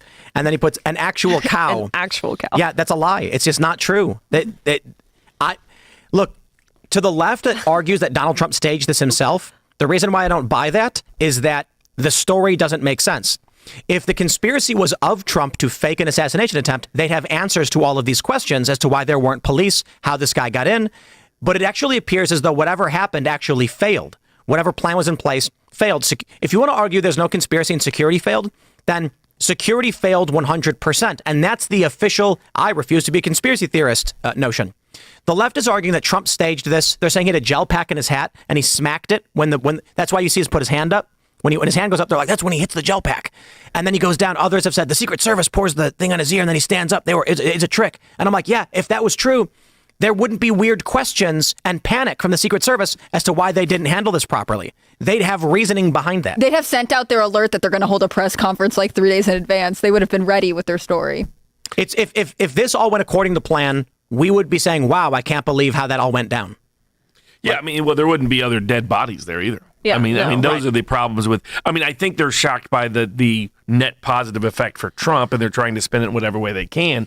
Some of the questions they're asking are good questions, but they're questions that go to the inadequacy and incapacity of the Secret Service to do its job. What's wild, though, we're asking the same questions. They just are presupposing a different answer. Why wasn't there security there? Therefore, it was staged. No, why the hell wasn't there security there? Period. Get the answer to that. And if it was staged by Trump, why is Cheadle saying monumental failure on our behalf? Yeah, the court of public opinion matters here, and I think everyone in independent media, everyone in the general public automatically needs to assume blame for the federal government here until they prove otherwise. And I think coming from that perspective is a lot better than trusting the federal government to federally investigate itself, because we're not going to get answers to these questions. We're not going to find out what happened here unless 4chan gets involved, unless the autists get involved and start to really dig down and research into this guy's history, who he was friends with, who he was associating with, how he got his hands on explosive devices and transmitters. I mean, that just doesn't happen to the average human being. I'm like, how do you? That's wild. I want to pull this tweet from Libs of TikTok. Let's have the debate. Libs of TikTok highlights this guy who she says this doctor is giving advice, including medical advice, for another person to attempt an assassination against U.S. presidents. I don't want to highlight all of this, so I'm going to now move away from that post because I don't want it to. I think it's egregious. But one thing that I've noticed as of the past few days, and increasingly today, are classic liberals and centrists arguing that those of us who opposed cancel culture must be okay with those who advocate and call for violence. And this is the most frustrating thing. 10 years ago, we saw the editor, I think it was around 10 years ago, or maybe it wasn't 10 years ago, it was 8 years ago, or 7. But at some point, the editor-in-chief of the Daily Caller was suspended from Twitter, when it was Twitter at the time, for tweeting "learn to code," but not at anyone. He was explaining the story, and he wrote "learn to code," and they suspended him. We saw waves of suspensions from people saying hashtag "learn to code" is a joke. That was cancel culture. We also, that was the mass censorship regime. We also saw people fired from their jobs for making donations to Donald Trump, to Kyle Rittenhouse. That's cancel culture. Sarah Silverman losing her job because 10 years prior she did blackface. Cancel culture. The idea that at any point when I can't speak for everybody else, was saying, hey, that's against free speech. The idea that would suggest I would ever tolerate people going on X or Facebook and saying, here's what you need to do to succeed next time, is an absurdity. And I'm seeing a ton of people be like, now that we have the power of cancel culture, we must not do it. Now, I'll say this. I'm not saying I condone highlighting some Home Depot woman's stupid Facebook post to 10 friends or whatever. I'm not going to defend someone who's saying something like, next time, don't miss. Because that's 1 degree over the line where the person is saying they want it to happen again and they hope they succeed. That is a call for violence. Where is this coming from now that you've got these liberals and conservatives, these like free speech absolutists who are like, we were always in favor of the left calling for violence? Yeah, I mean, imminent incitement to violence has never been constitutionally protected. It's always been outside the First Amendment. Certain kinds of stalking and harassment's also always been outside the First Amendment. And you can be, as I am, a purist on the First Amendment and its defense and recognize these statements and attitudes and comments are outside of its protection. Some are within free speech, right? So I say it's on the line when someone says, I am upset that this person failed, like they've posted those things. Generic. But if you're giving out advice like the doctor, here's how to do it. Yeah, that strikes me as imminent incitement to violence. That doctor said which drug you should take to stabilize, which rounds you should use at certain ranges.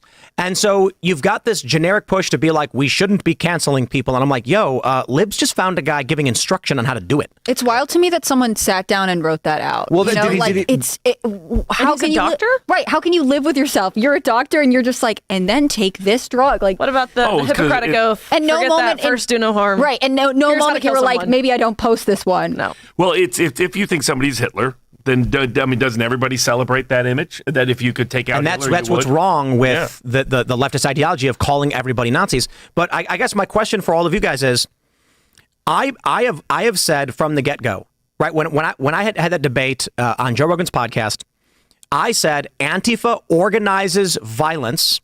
They post where people should be meeting up to engage in violence. Why is that allowed? I thought it was clear going back to 2019 and before that my position was, if you use Twitter as an organizing tool for violence and crime, we suspend you. And you can make an argument about what the First Amendment allows and what it doesn't. I'm saying outright, my line is, don't go on social media and say people should go commit crime and things of that nature.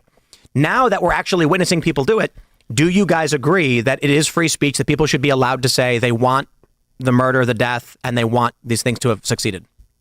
I think if it's, to me, it's the constitutional test of imminent incitement to violence. If it's outside of that scope, it's still a bit of an issue because the scope of First Amendment protection isn't as broad for Twitter as it is for some other settings. But I think at a minimum, a lot of this clearly crosses the line of imminent incitement to violence. So that's where I would draw the line, but I think it varies by individual. But I understand why Libs of TikTok is exposing them.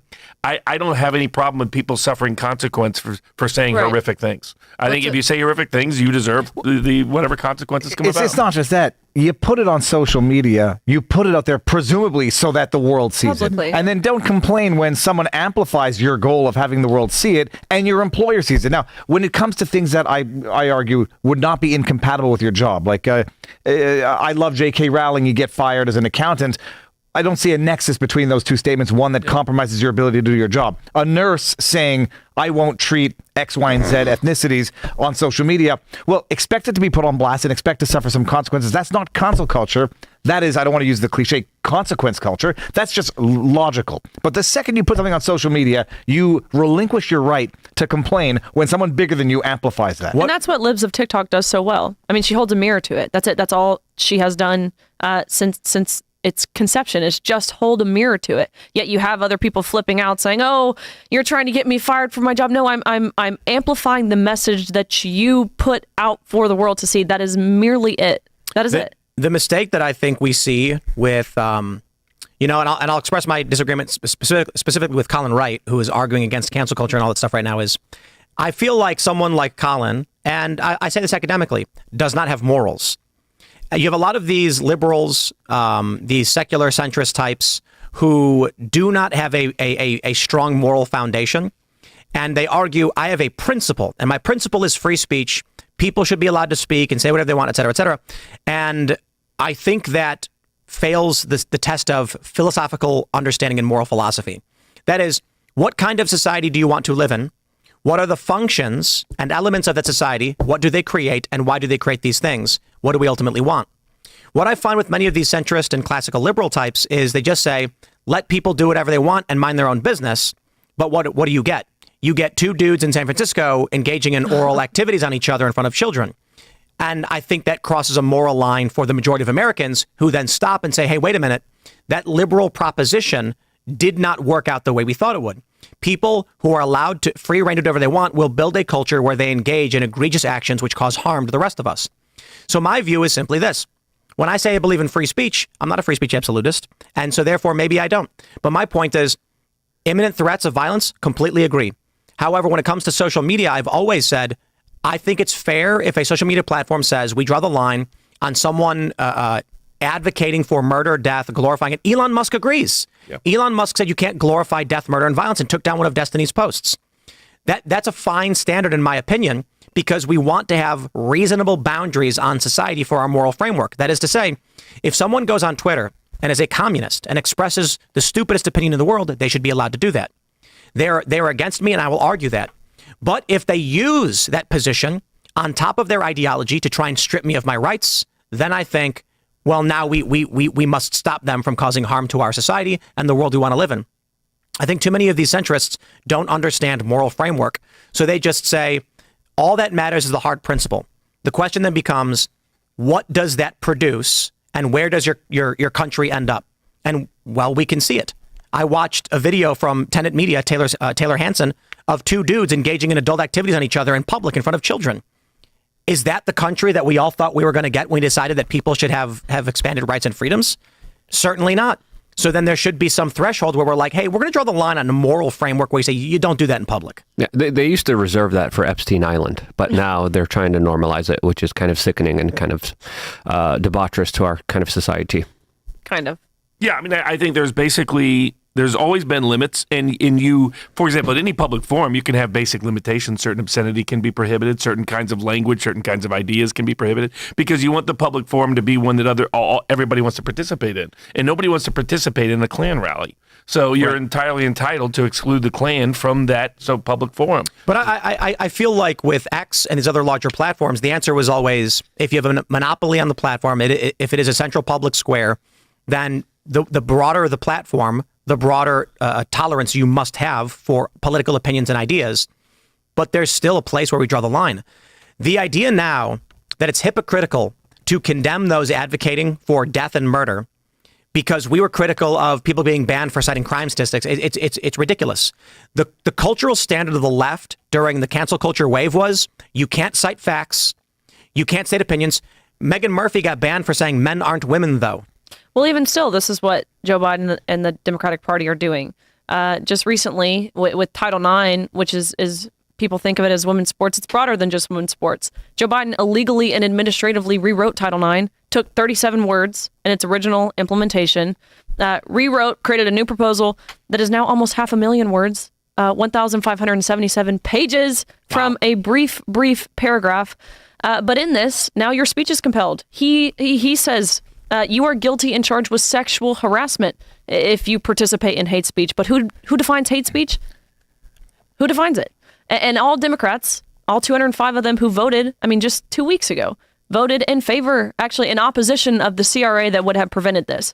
Every single Democrat, mothers and fathers of their own children, voted in opposition to this. The leftists argued 5 or so years ago during the peak of cancel culture that if an individual went on X and posted FBI crime stats, they should lose their job, and many of them did. That's an absurd standard. We need to utilize facts to better understand the world around us.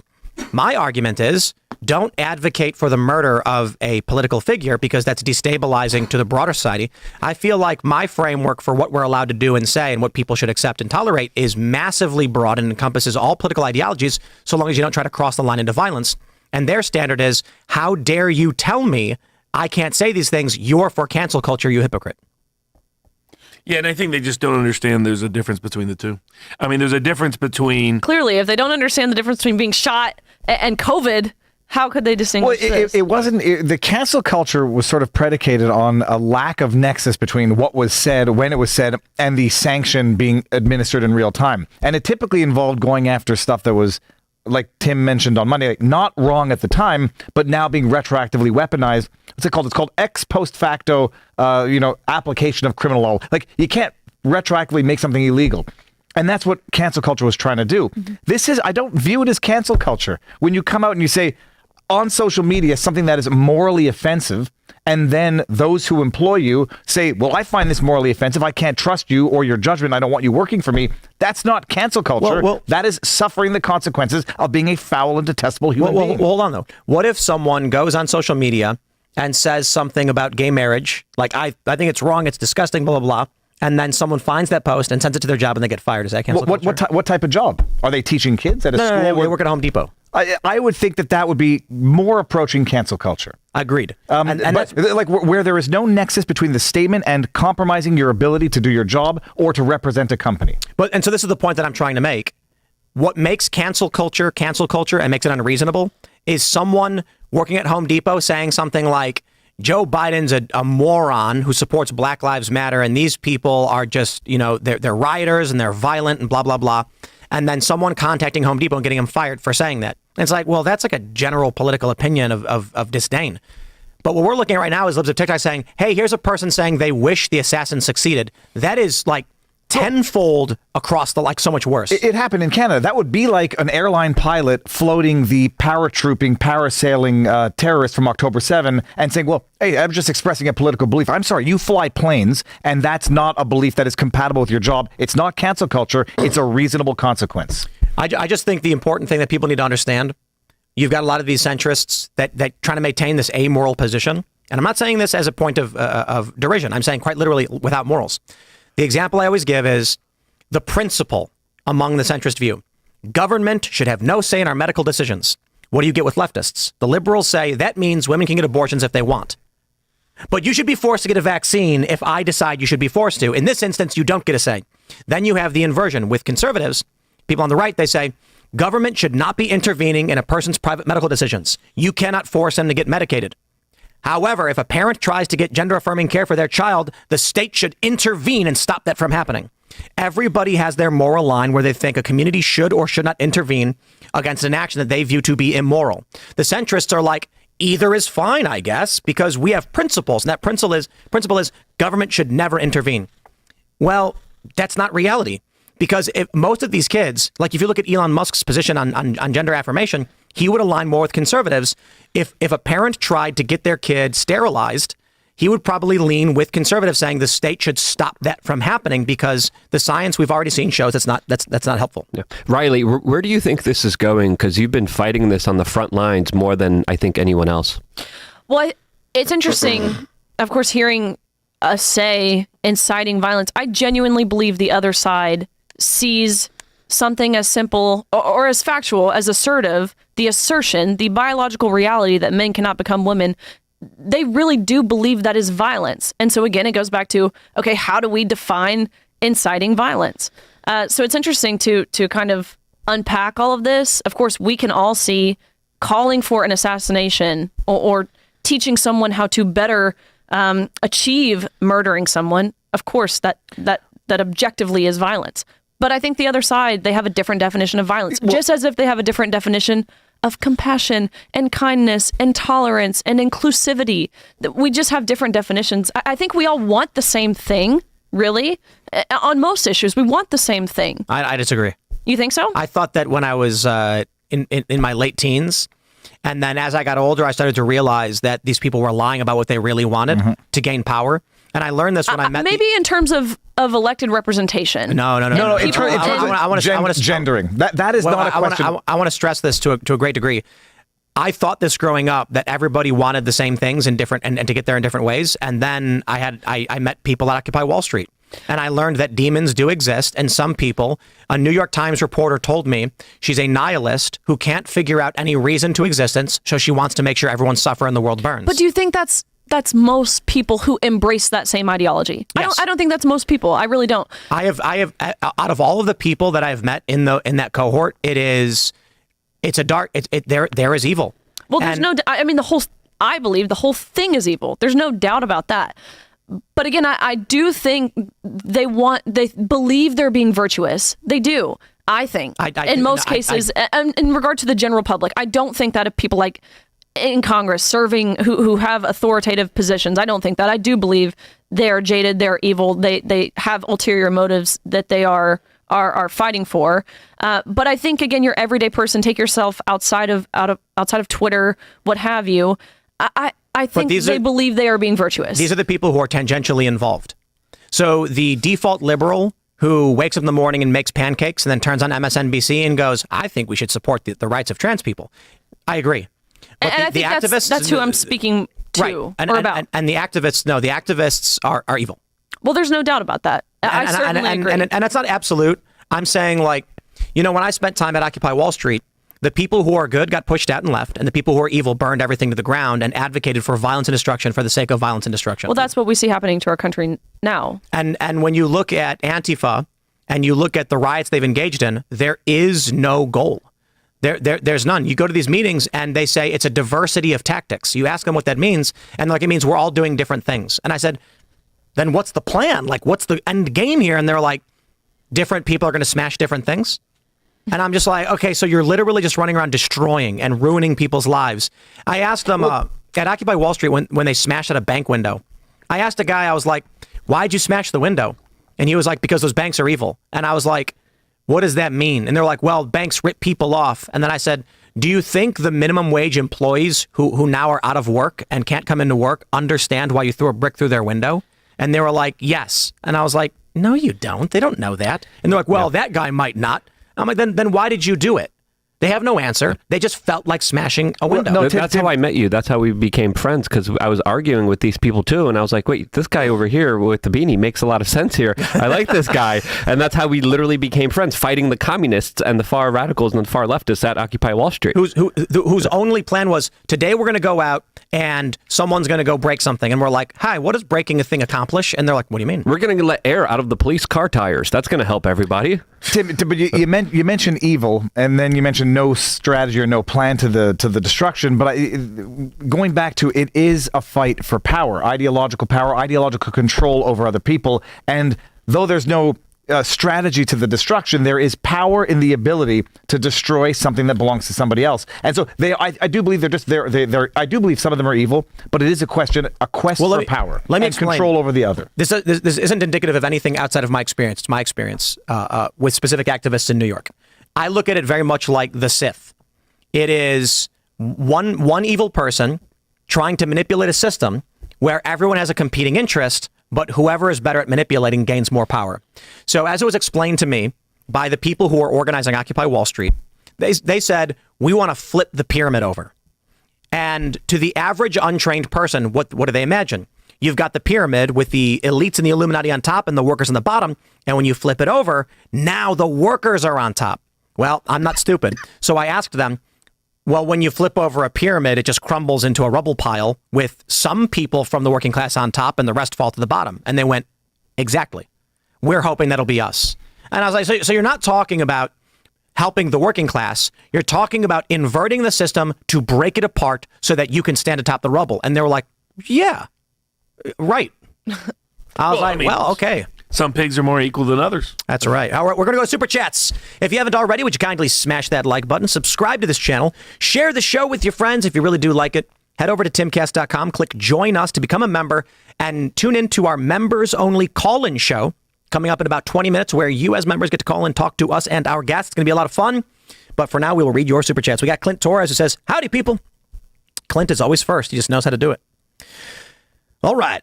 Token Black Guy says, howdy, people. Random question. If you were selected to be on a 4-person political debate team, which 3 people would you choose to be your teammates? Ooh. From this panel or of the world? Of the world. Riley, you go first. I don't know. Let's see. People on my team, on any topic, we're just debating you want politics. Let's see.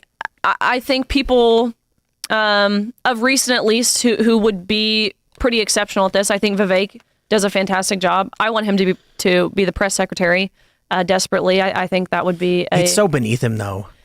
Yes, and I think that kind of locks him into... I feel like most press secretaries, you go into then media afterwards, and I don't think that's the future for him, but I do think it would be good for the country to see him there. He's taking notes over here. He has time to think. He's always writing down what he's about to say. No, I know. Alex Jones, Tucker Carlson, Russell Brand, and Tim. I completely disagree with that assessment. It's a crap. I would say Vivek Ramaswamy, perfect choice. He's number 1. Tucker Carlson, absolutely. I don't know about Alex Jones. He's going to do a crap show, which is going to be fun. I would say Viva. Viva Frei right there. And it's a 4-person debate team. That's 4. Wait. No, that was 3, wasn't it? Well, and myself. Including yourself. And myself, right. Yeah, I would do Donald Trump, Tucker Carlson, and Robert Kennedy.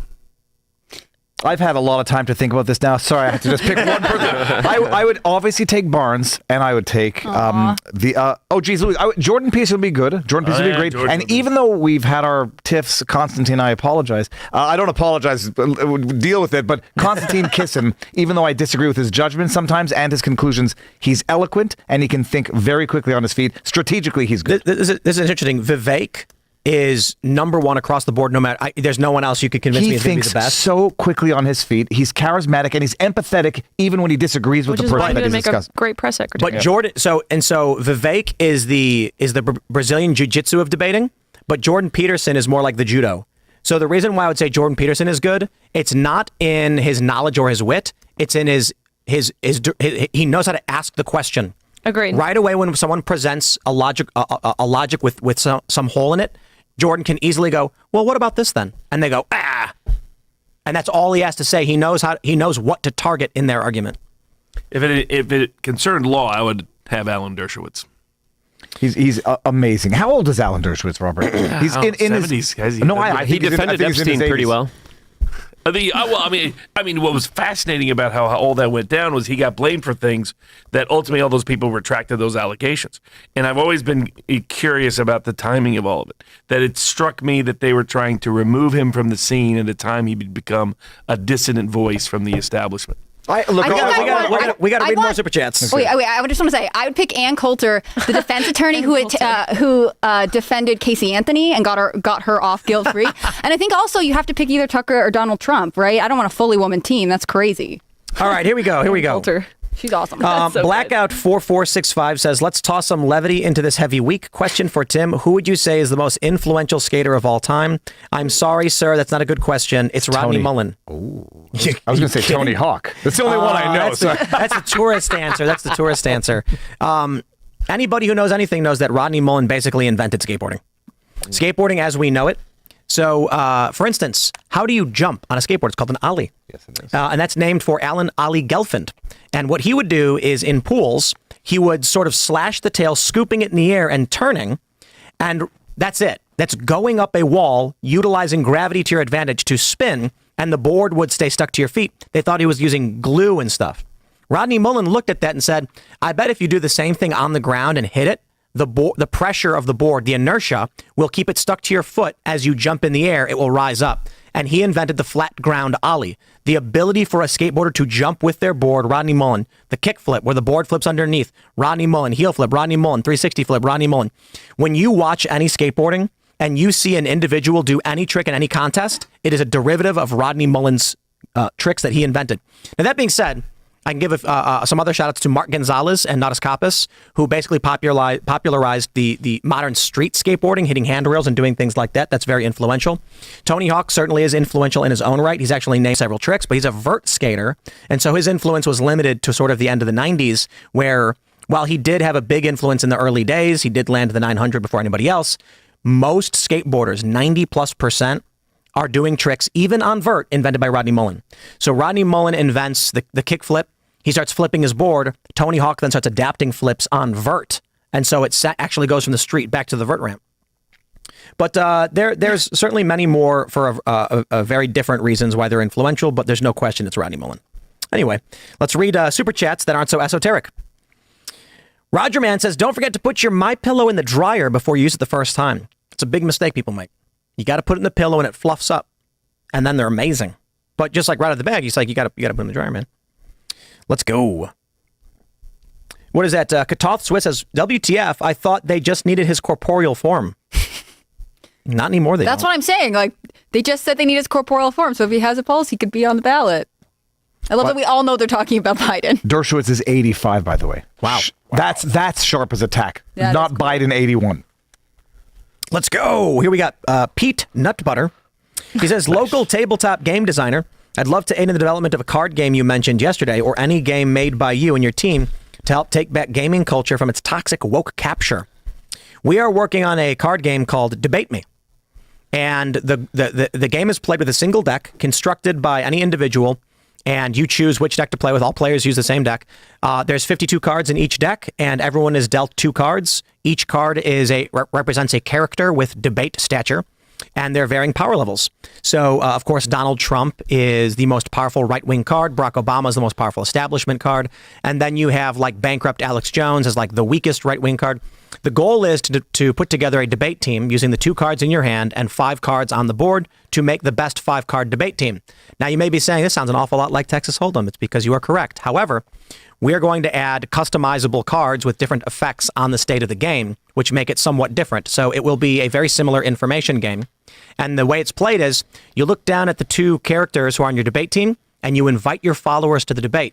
Whoever constructs the best debate team takes all the followers into their account. And then whoever amasses all the followers wins the game. You can play it however you want. Yeah. It's going to be fun. It's going to be fun when you open a booster pack and get a foil golden God Emperor Trump card. And so it's basically, the idea is to use the format of Texas Hold'em because it's super easy for people to understand poker. The average person can just be told how to play it and they play right away. Not well, but they can play right away. And then we add fun and silliness and levity to it with special abilities. And Corinne Jean-Pierre, one of the cards we designed. So for those that don't understand poker cards, she is a jack in the establishment, but she can only be played as though she were a 6. So That's pretty good. The point being that she's in a position she is certainly not qualified for. Yeah. Anyway, let's read some more super chats. Joe Spinella says Biden's using this COVID as smoke to drop out because the bullet missed while DHS Secretary and Director of USSS are getting subpoenaed and more evidence keep coming forward from Saturday. It's a little far for me. I think Biden wants to leave and COVID is an excuse. It's really that simple. I don't know about anything else. Sun Wukong says, I love Barnes, but he's being too conspiratorial. Too many eyewitnesses seeing the shooter. Also, the azimuth works out for him. Hanlon's razor applies as plenty of examples that day. God saved Trump. Baruch Hashem? Baruch Hashem is the Hebrew way of saying praise God. Well, all right. I agree with Viva. It's fractal wrongness. I mean, the Secret Service doesn't let someone, doesn't let their protectee, they don't let the president go out onto stage when they have an active threat they know about. Are you being too conspiratorial? Well, Barnes, you only get too conspiratorial if there's a second shooter. I mean, we don't even need that to have the conspiracy in this case. Well, if you wanted a patsy, you'd want to make sure people saw the patsy in order to blame the patsy. So the fact that people saw him isn't evidence that he was not a patsy. Well, but the fact that he might have been a patsy doesn't mean that he didn't fire the shot. It just meant that he takes the fall. I'm with Barnes on this one. Yeah. All right. Bender, the offender, says, might be a stupid question, but could we possibly be in a situation where Trump is the only nominee for president with no opposition? Yes. Something that people need to consider is that Biden ends up dropping out for some reason. Kamala says, I don't know. And you end up with basically an open Democrat field and confusion in the ranks. Do you think that means RFK is waiting to see what Biden does before he makes a decision about his campaign? RFKs, they're aligned now in some sense with the Trump campaign. I think that leaked call is I think there is alignment there. I think there is common ground. But if you're RFK and you're like, well, maybe I'll end up with you. I mean, does he need to endorse Trump now? Can he wait until we know more about Biden's condition? I'm just throwing it out there as an alternative. Well, I think if you're the Trump camp, you actually probably want Kennedy to still be in the race, because if he's out of the race, then that may lead to more people voting for Biden that otherwise would vote for Kennedy. Cody McPherson says, I couldn't find the exact strike price, but those options, just by looking at puts for the 30th of August, those puts are down at least 40% from Friday, so they lost a ton of money. Someone else mentioned that they were actually made on June 30th. So a while ago, and the filing only was published on that date, so people are kind of overreacting as to what it means. Someone was just betting against Donald Trump, and it could be guys. It can be really obvious. Here's a question, and verify this: did we know on June 30th that Trump's sentencing was being postponed? I don't think so, right? No, because it was the first week of July that the decision came down. The put options, the shorts, were likely due to someone saying, "Hey, when Trump goes to prison, he won't be able to post on Truth. The value is going to tank." Yeah, but it would be the volume of that short. It seems very, very, very heavy to bet on that in any event. And it would be a stupid bet because he really, really wasn't likely going to be going to jail anyhow. Well, Tim, when we were talking to Trump, he brought up the larger actions against Truth Social and how people were attacking the stock specifically. So it does make sense that this was happening before this attempt at assassination. Jared Hilliard says, looking more and more like local officers or state troopers were the ones who stopped the shooter, not the Secret Service. I'm hearing some of that, but most importantly, I think pointing out that the local police said the Secret Service lied. Secret Service said, local police were guarding that building. And the cops were like, what? No, we weren't. We were doing traffic control. That's crazy. And that would never be protocol for local police to be guarding that building. It doesn't make any sense. It's so strange to me how many times we've had something happen and one agency or one group of law enforcement is supposed to be in charge and someone else has stepped in. It makes me think of Uvalde when it's all the Border Patrol people who lived in the area who were like, we're not waiting, we're going into the school. Well, it was actually on Monday night where someone said, incompetence and gave the Uvalde example. And unfortunately, with the Uvalde example, there's a not so implausible conspiracy that the more people that die, the stronger becomes the argument for gun control. And so you have a bunch of politicized officers or under the control of a politicized leader saying, stand back, let this be a tragedy that we will milk and exploit like we did with other cases. So there's a sinister conspiracy theory for Uvalde that, it might be more reasonable than just incompetence or cowardice. Ian Crossland says, all these things are important, but I got a jeweled lotus and the One Ring. Tim is going to get rocked by my Urza deck. That's just not true, Ian. I'm sorry. Ian and I were playing some Commander just about a week ago, and I was trying to be nice. And so, this is Magic the Gathering, by the way. And I was playing a Thassa Deep Dwelling deck, which is not the strongest in the world. And he was playing Urza, which is just ridiculous power level. And he's being a dick about it. And I was like, okay, dude, I was trying to play a friendly game. So I took out my Nadu, a competitive EDH deck, and I won on turn 3. And he was like, wow. And so, Ian, it doesn't matter what you do with the One Ring or Jeweled Lotus. You will not beat my strongest deck. You can do whatever you want. You will never win. I'll see you next week. This is what it feels like to listen to a foreign language. What I sort of understand the word. I have no idea what you just said. I learned so much when I'm here, but I cannot do anything with this information. I actually speak several languages too. I can speak skateboarding. I could. We heard that already. Did you? Did you notice how after you said your piece, it was silent because everyone's like, Okay. None of us can name another skater. Now None what? of us can name any tricks. You Yeah. dominated that. If this were a trivia night, that would be your category for sure. we'd want you on our debate team. Yeah. It's actually skateboard language is a mathematical system. There's two dialects in skateboarding, and one is more like a grunting of a caveman and trying to describe things, and one is a mathematical system. So you could say something like blizzard flip, and any core skateboarder knows what a blizzard flip is. If someone doesn't understand core skateboarding to its utmost degree, you'd have to break it down as a backside 360 with a kickflip. You have to say with it, because if you say 360 kickflip, you're talking about a board flip only. And now you're getting to the math of it. So math skateboarding, you could say something like switch 360 kickflip revert. You're actually word plus word plus word is explaining what it is. Or you can say something like El Nino. El Nino is just the name of a trick, but it's basically shorthand memification of the math. So in describing all skateboarding, you're speaking in a mathematical language. It's actually quite interesting. Is swimming like that? Like with diving or anything?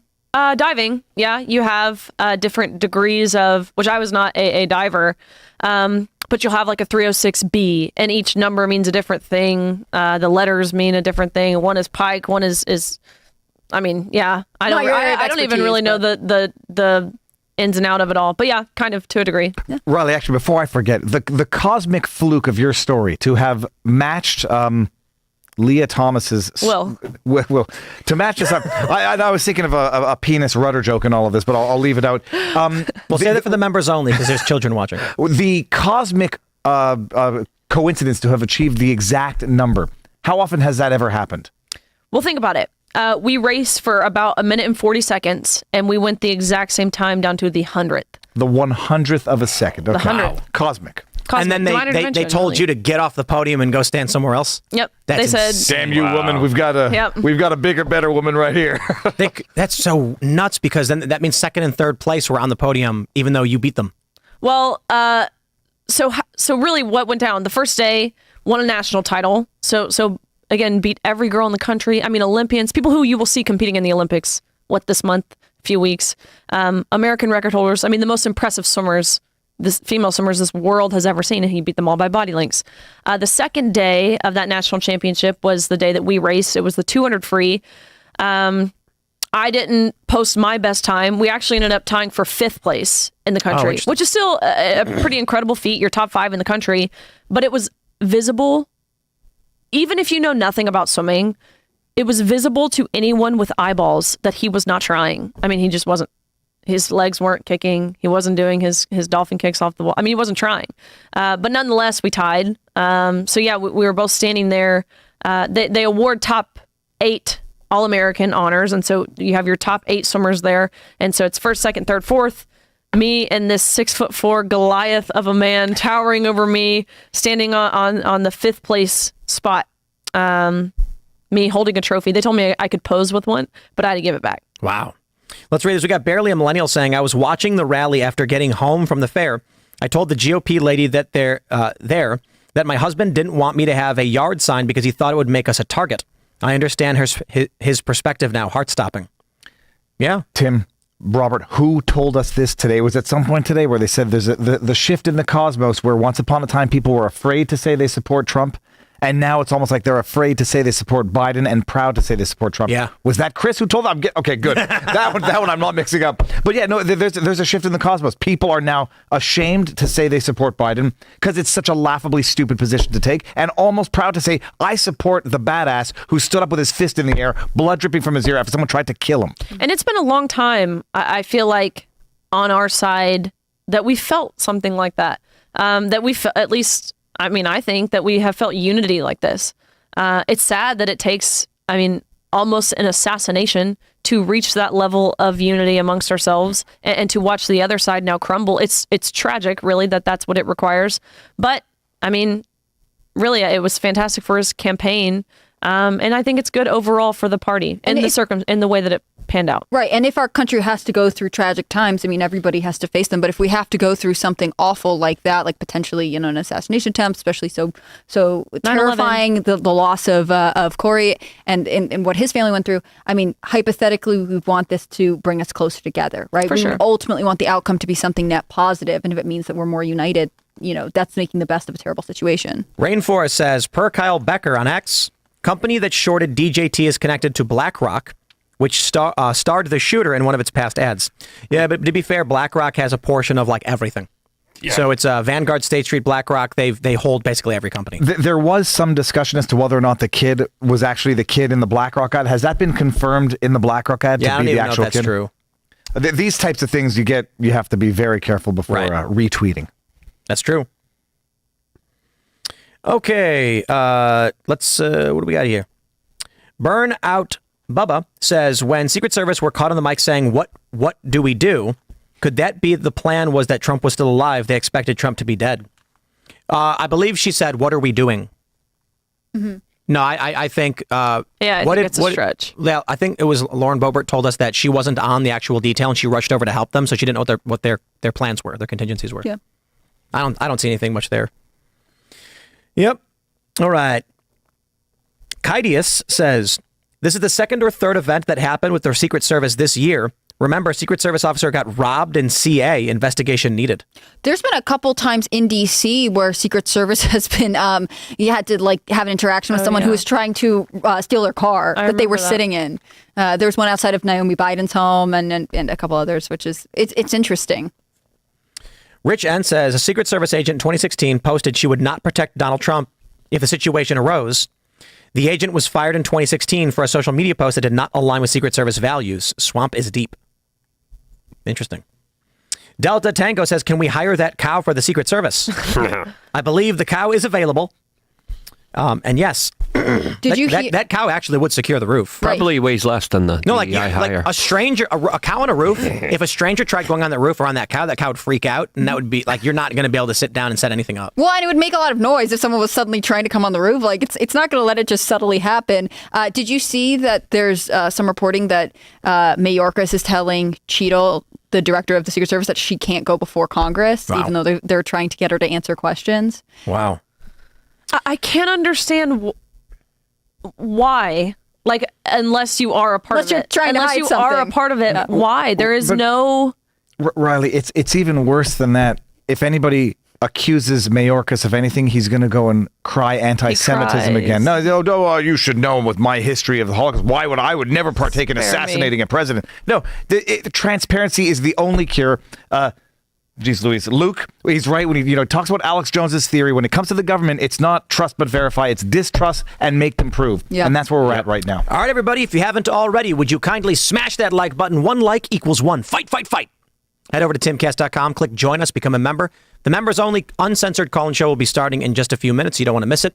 You can follow me on X and Instagram at Timcast. Riley, do you want to shout anything out? Yes, you can follow me on X at Riley_Gaines_. I've got a podcast. It is the Gains for Girls podcast with Outkick. And a new book, Swimming Against the Current. Just found out it was a national bestseller. Oh, wow. So very fun. Fantastic. Very fun. Yeah, thank you. Thanks. The VivaBarnesLaw.locals.com, where we have a lot of hush-hushes up on other alternative narratives of other past famous assassinations. Some have proven to be more prophetic, or very prophetic, I should say. I'm the other half of VivaBarnesLaw.locals.com. Viva Frei on Rumble, the Viva Frei on Twitter, VivaBarnesLaw.locals.com for amazing legal analysis, political analysis, and some accurate predictions for the future. If you know what my shirt says, you're my friend.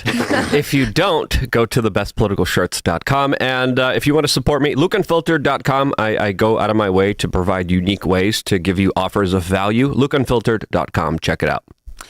Guys, thanks so much for watching tonight. It means a lot. I'm Hannah Claire Brimble. I'm a writer for SCNR.com. Follow all of our work at Timcast News on Instagram and Twitter. I'm on Instagram at HannahClaire.b, and I'm on Twitter at HannahClaireB. Thanks for everything you do. Have a good night. We'll see you all over at timcast.com in about 1 minute. Thanks for hanging out.